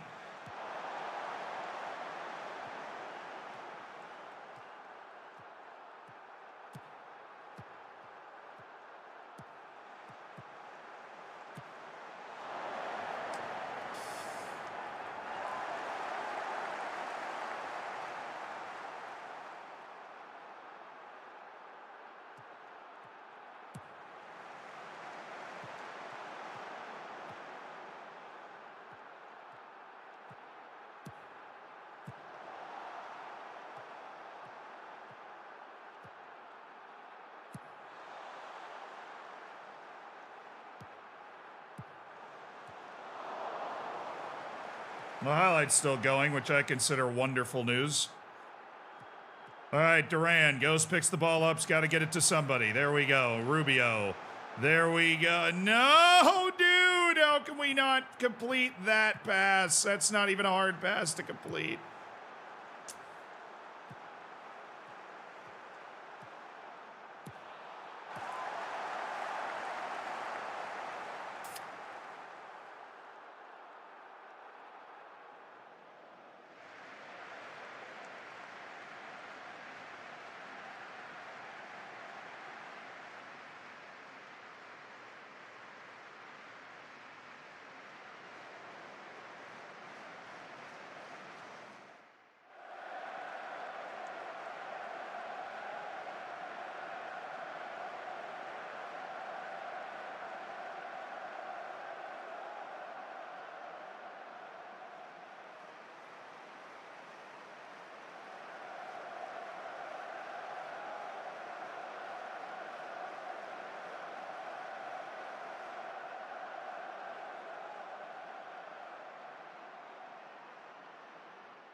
I mean, the losses are just getting worse and worse.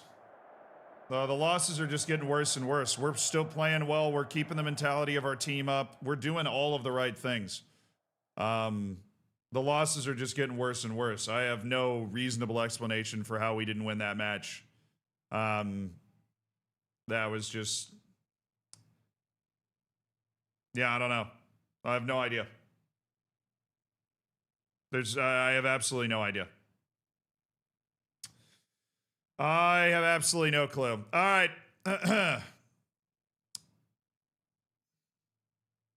4 straight. 4 straight losses.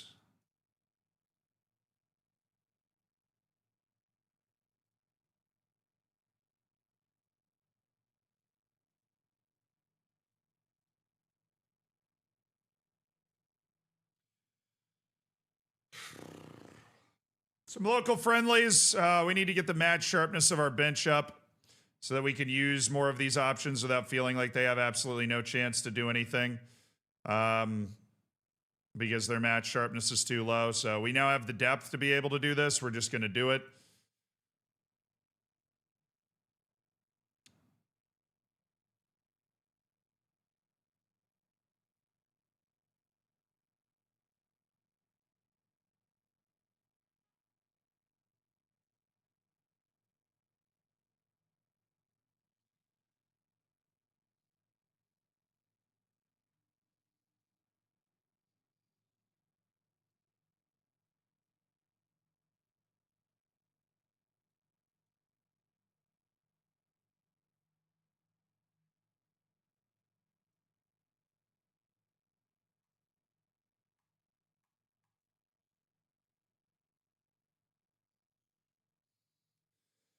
All right, we have the depth to do this. Everybody except for Delima, who Delima really should just be playing again anyways because he's not match sharp anyways, so he's gonna play again.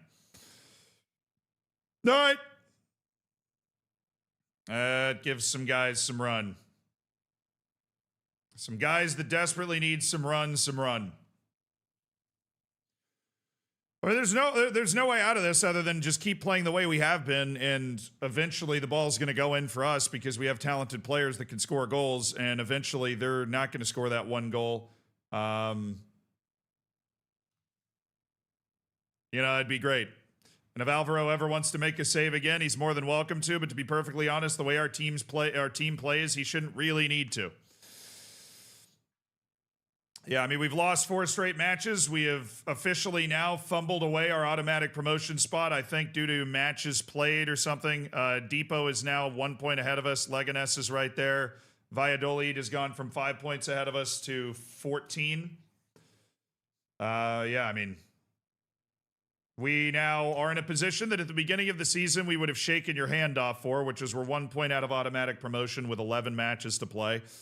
And the goal is to, okay, Diarra just had a hernia the day before the match, I think.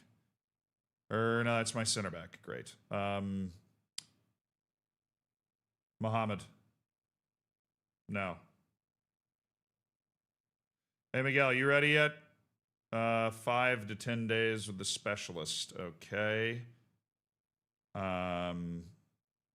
Mensa. I don't really care about anything else, so Mensa, you're going there. You'll do great. 5 weeks with a hernia, and now I have one true center back. I have 2 center back subs, but the center back sub's also the left back sub now because of the way everything's cracked up, so...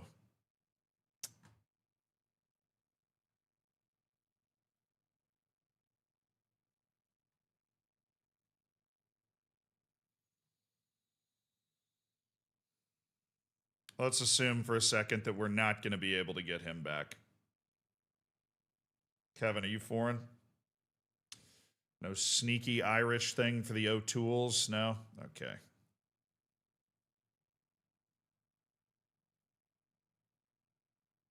Varela's retiring. Doesn't look like he ever found another club after we let him go. He literally never found another club. Francisco Varela. When's he retire?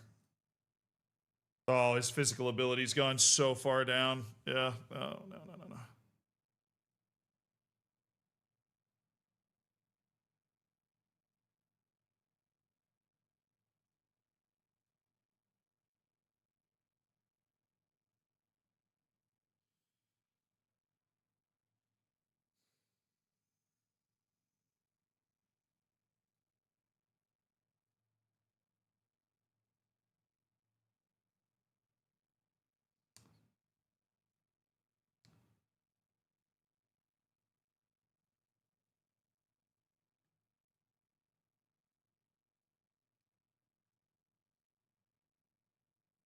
Non-promotion release clause, Christopher Rocchia. Especially with that injury, we need somebody else for these couple of matches. Really. Thank you.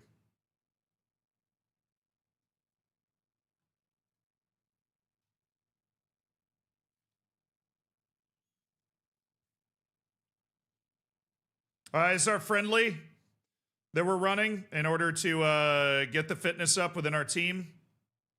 It's a friendly against a local team in North Africa. I think it's like Atletico Melilla or something. We really just want the guys to go out there, get their legs under them, be sharp, and now we'll put our first team in that we actually want. We need our reserves to have fitness. We need them to have match sharpness so that we can consider using them. All right. Starting lineup is going to be Ungrianu, Olmedo. It is going to be Madu Murcia. De Lima will start. He's going to get 2 days of training rest in order to compensate for the fact that he had to play. Sergio Santos will also start. His match sharpness is there. Paul Duran will start. He will start alongside Iyad Muhammad. And your starting wingers are going to be Quieto and Miguel Carvalho, who I really believe are the best two wingers that we have available to do that job. And the starting striker is going to be Eddie Ademi. Okay, guys. Win this match. Who do we have? Albacete away. It was easy for Real Madrid. Oh, it is below the minimum salary. Oh, I can't sign anybody. The loans baited me. Yeah, I can't sign anybody. That's below the minimum possible registerable salary. So there is no help coming through the door. Unhappy with the Torby's loan agreement. Honestly, yeah, no, we really don't need him, do we? So other players, some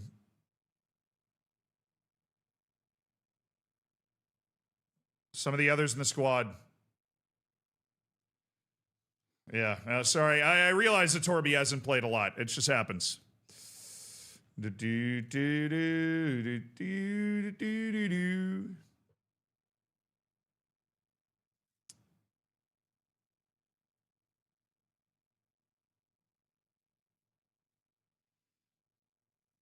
All right, it's all down to this, chat. It's all down to this. Can we go to Albacete and pick up 3 points in order to put ourselves... I mean, we had lost 4 matches all season. Yeah, request a postponement, please.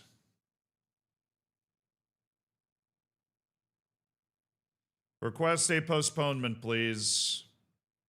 Thank you.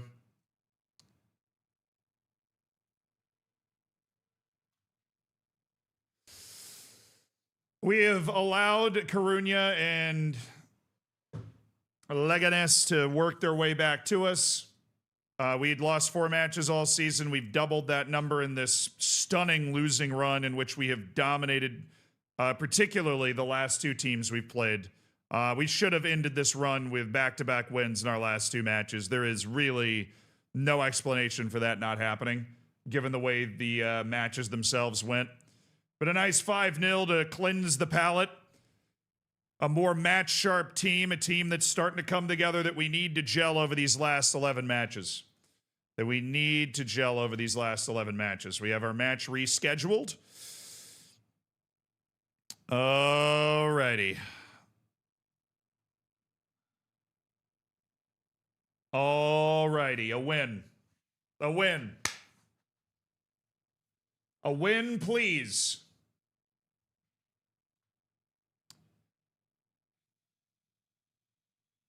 Soto's playing for the U19s.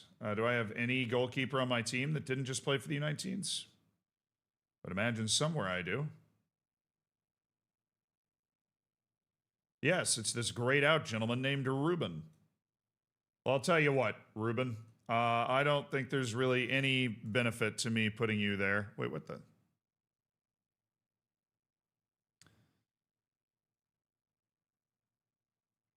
Okay. Right. We've got Alvaro, Olmedo, Ungrianu, Murcia, Santos, De Lima, Duran, Muhammad, Carvalho, and Ademi. Beautiful. We do not want another goalkeeper on the bench. Who would add something if we were able to put them on the bench right now? Is Miguel cleared? No, he failed his fitness test. It's Al-Khalaf or it's Horby. I think Al-Khalaf offers more. I will bring Al-Khalaf onto the bench.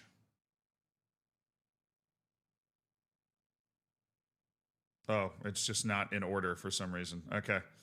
Al-Khalaf onto the bench. He's cleared for 45 minutes. All right, guys, we are more match sharp than we were. We've given the bench an opportunity to actually play a little bit, and we feel confident in their existence. Somewhat.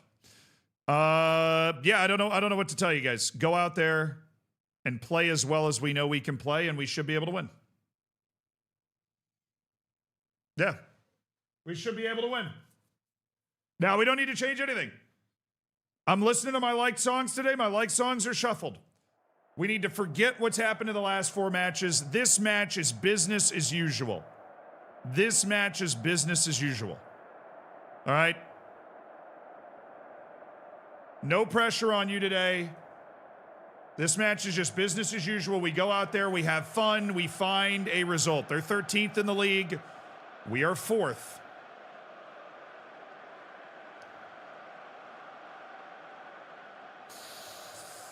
We're not looking forward. We're not looking back. We're just paying attention to this match. We are just paying attention to this match right here. And the 3 points that are on offer today at Albacete. That's where we're paying attention to.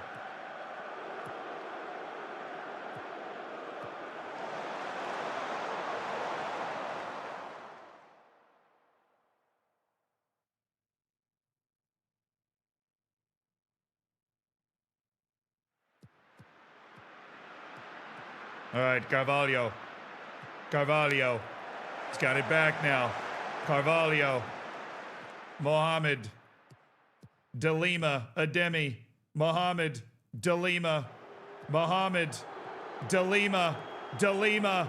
De Lima. Yeah.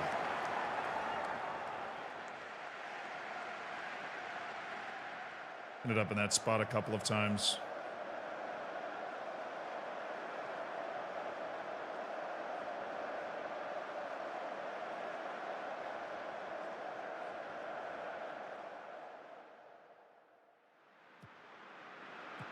And like the way that looked.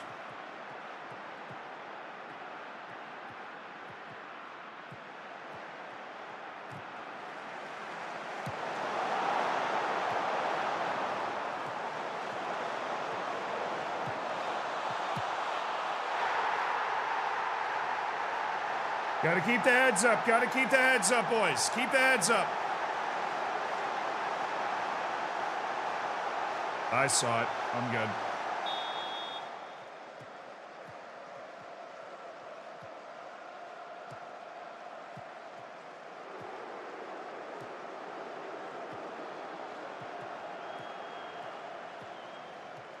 Thank you. Thank you. Quieto. He was off. He was off. He was off. I didn't think he was off.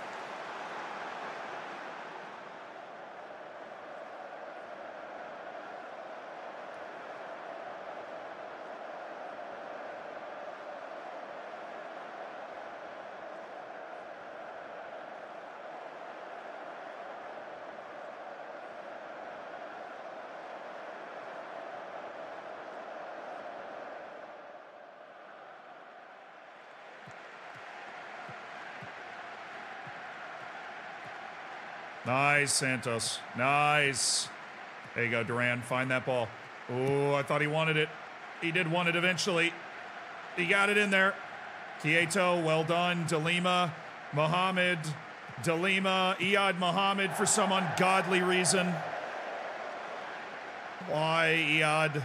You don't usually do that.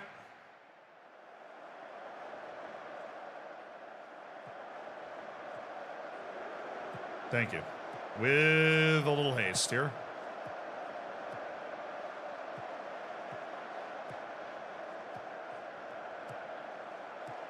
There you go. Quieto. Okay, good. Bad first touch. He's got to settle. Finds his man. Thank you. Hallelujah. Eddie Ademi. Just needed one of our moves to finally produce something. Because we're creating plenty of moves. Because we have the quality to beat this team pretty handily. Eddie Ademi rips it into a crowd. It fumbles out of the crowd into the net. Thank you very much.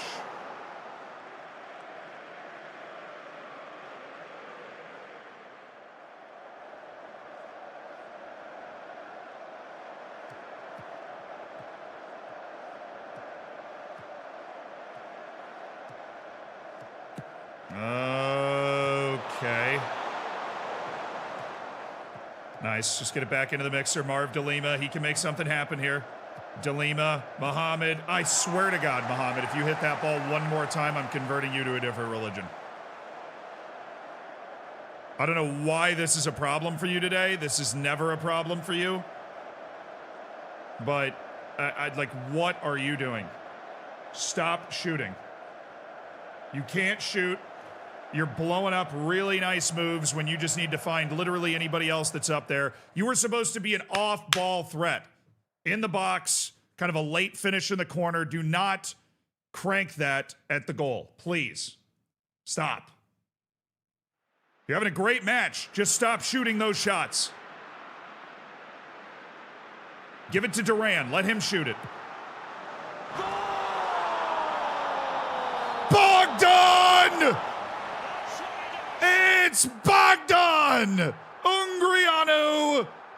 And Di Malia, on the precipice of disaster once again, has found the lead before halftime.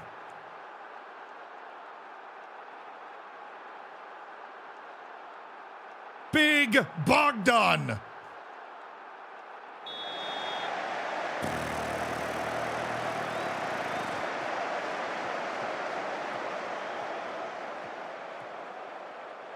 Obviously, long match. But now they are the ones in a pretty defensive setup. Where are you going, Marv?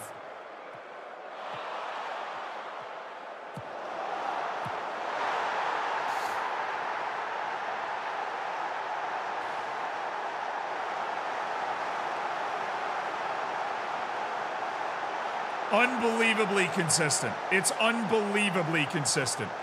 They don't have a single highlight until we score, and right after we score, they barely get the cross off. Alvaro barely misses it. Santos gets mossed at the back post.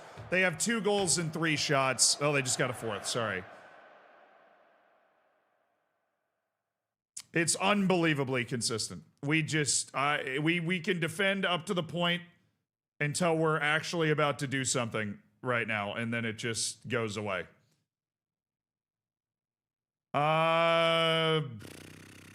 Gavin, you're in. Who's the other one? Olmedo's not doing well. Don't really have a... Oh, Mayans. And Madu Mercy is not doing well either. I'm going to try Sergi Mayans there first. All right, gentlemen. A little something. A little something in the second half, please. For the love of all that's good and holy.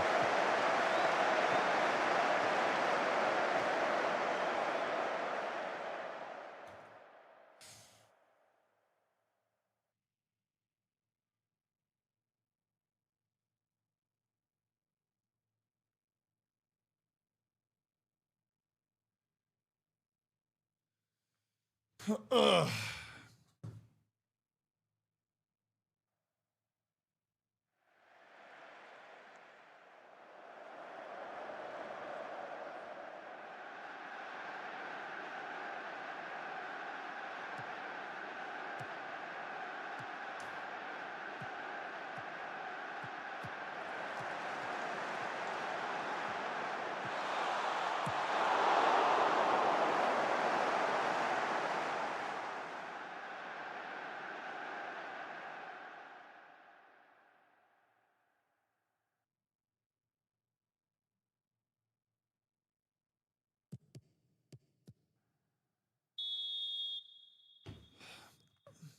I don't think it's a penalty. Given the way this has been officiated recently, I do not think this is a penalty. I obviously really hope it is, but given the way these have been officiated the last couple of times, I don't think it's a pen. Yeah, it's not a pen.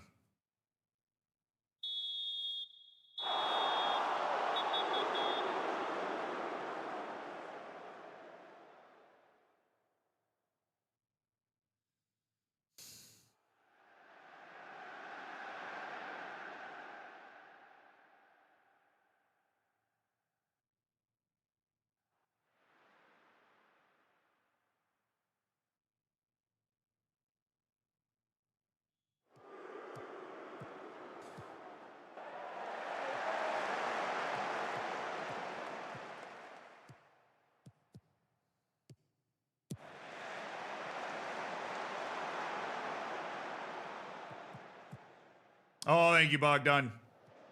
Nope, never mind.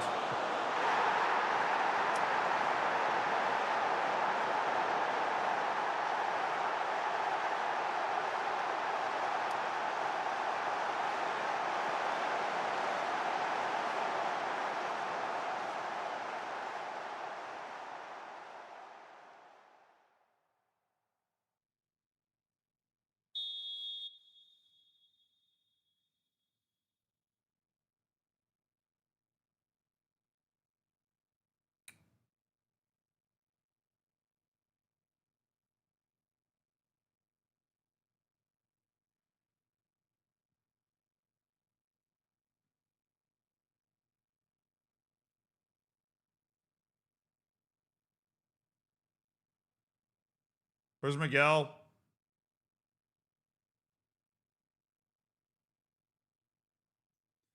Give me, where's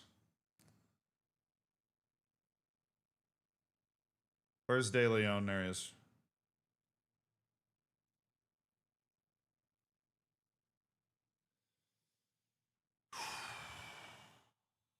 Oh.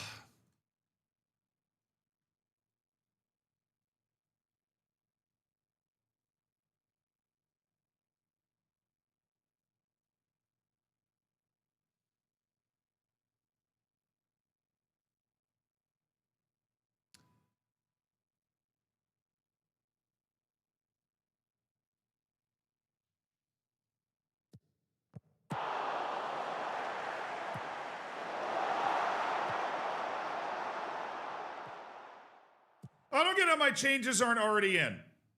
I don't understand how my changes didn't go in immediately after the goal, considering I paused immediately after the goal. But that's just me, you know? Who would you know?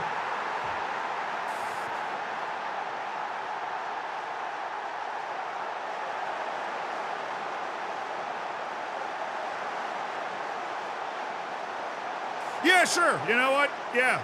I'd like to do it now. That'd be great. If I could do it now, I'd really appreciate it. Thanks. Thanks for asking. That was very kind of you.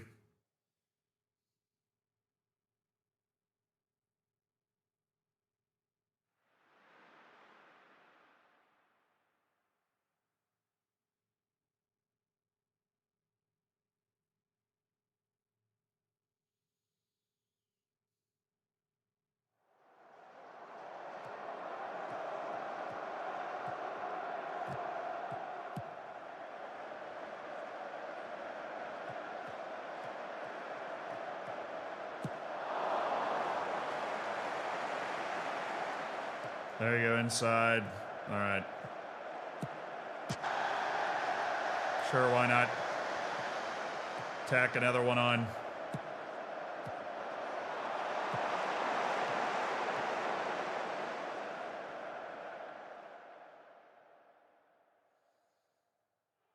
We just conceded 4 goals and 5 shots on target to a team playing a back 7 in possession.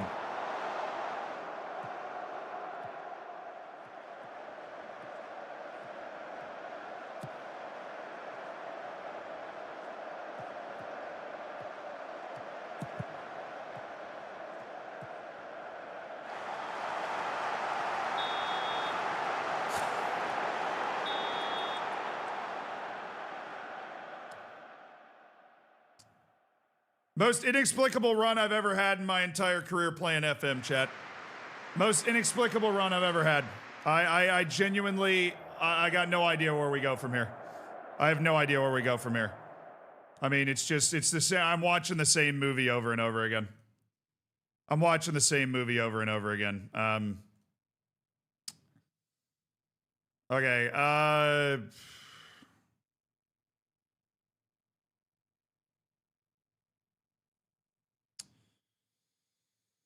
Keeping the vibe up. Where's the team meeting button?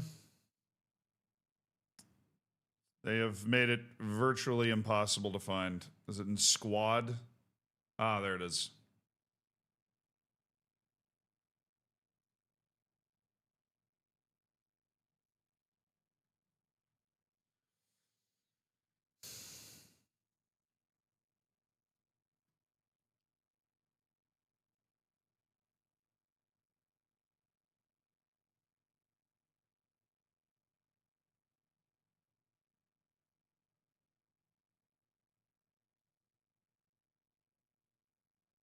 Rubio, where are you? There you go. We got a friendly coming up.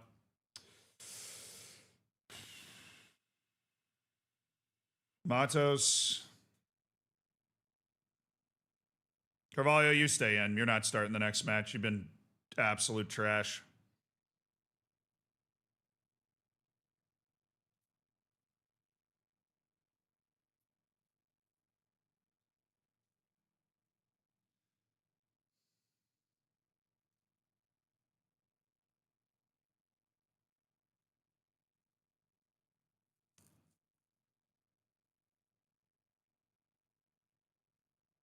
Actually, no, I wanted him to stay in. What am I doing?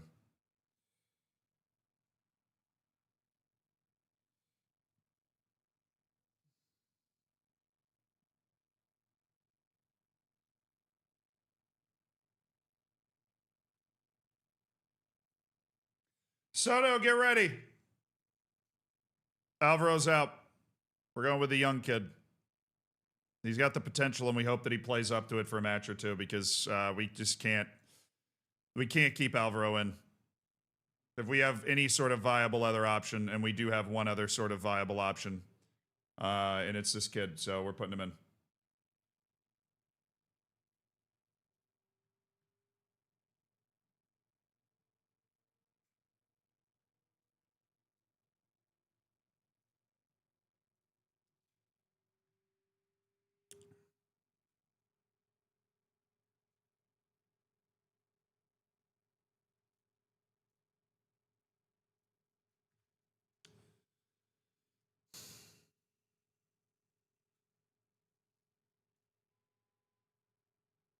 Naturally.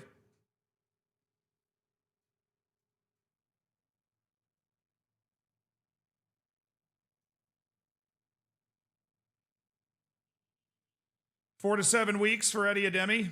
He has suffered a moderate thigh strain in training. There goes our starting striker.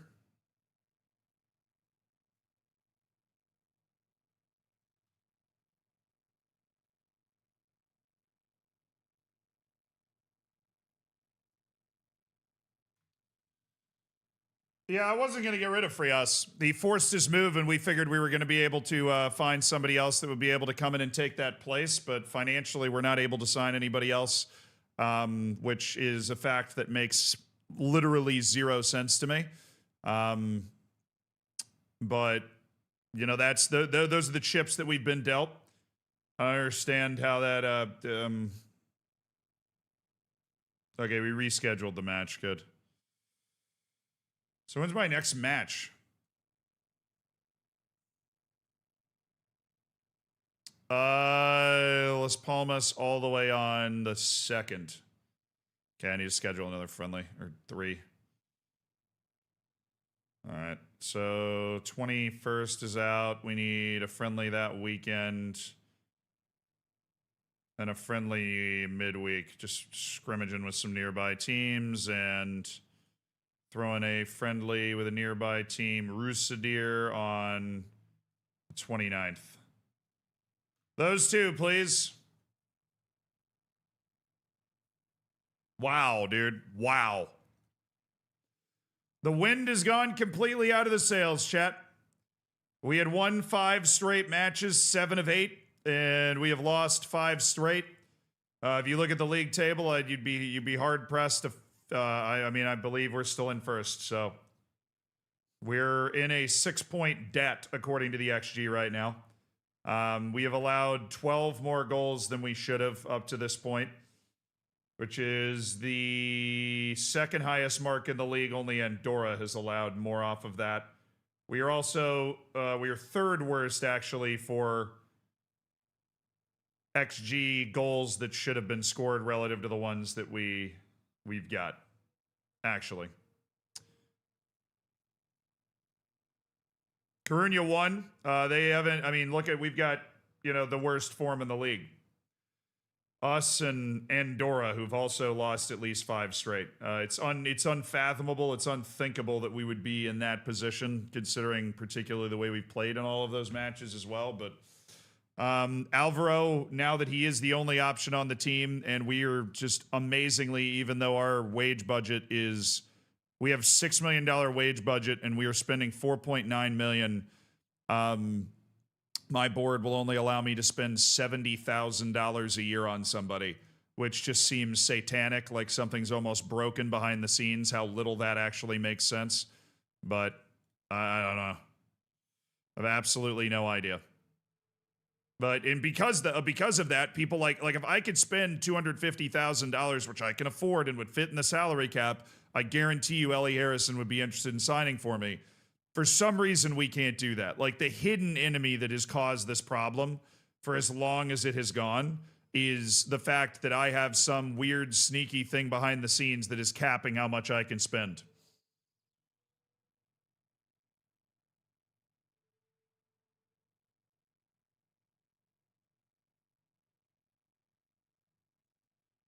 Sounds like a bug. Well, this is why bugs in Football Manager are such a problem. Because the game is a black box, right?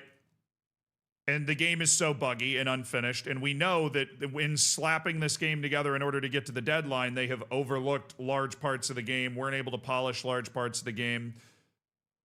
You don't have full faith that the game is working the way that it's supposed to. And that is the most frustrating part of that process. And that you don't have full faith that the game's working the way that it's supposed to, or not. Like, we don't know.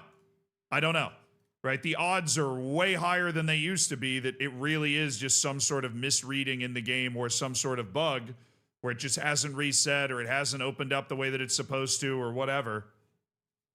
And so I'm just stuck. Even though I do have the money, I'm stuck and can't spend it.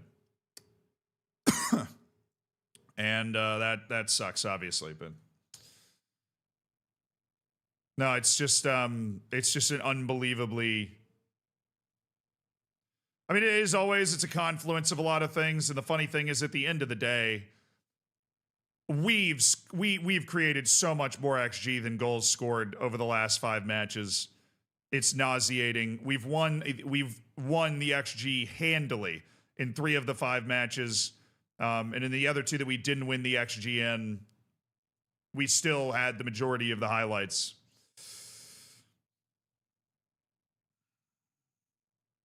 My league financial cap, we have 1.72 million available in our league cap per year. So it is not the league cap at all that the board is looking at. We have 1.72 million available in our league salary cap that we are not spending. We can register free players at any time. And of course, we cannot do that right now.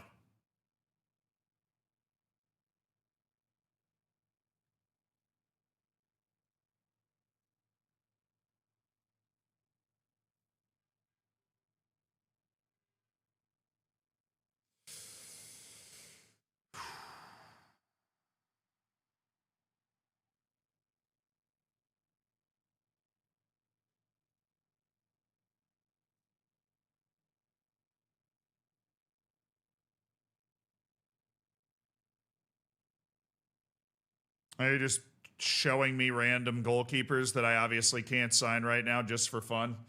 That's my intermediary suggestion.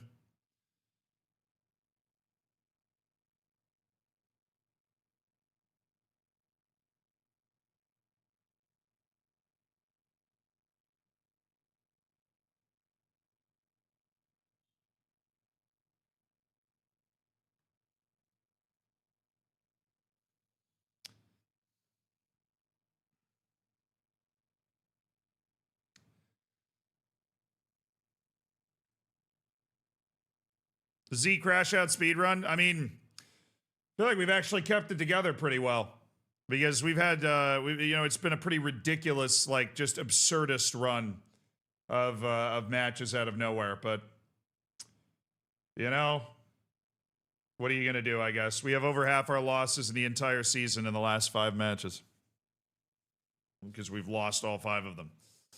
We have 9 losses for the entire year.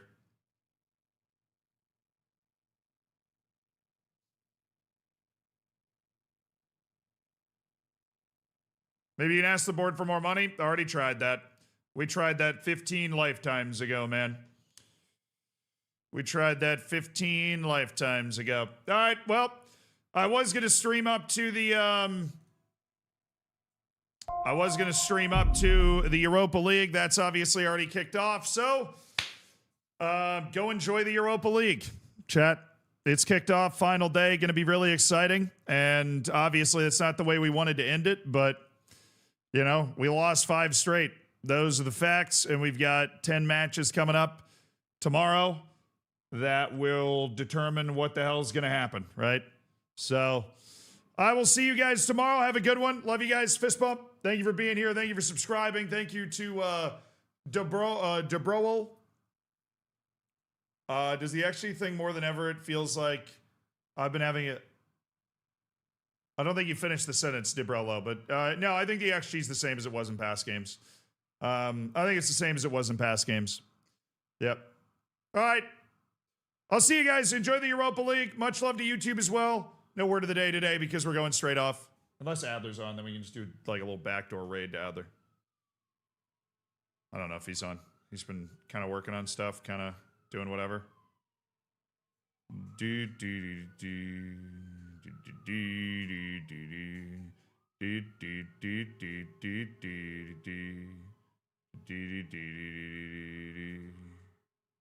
No, I don't think Adler's on. All right, see you guys later. Have a good one. Bye.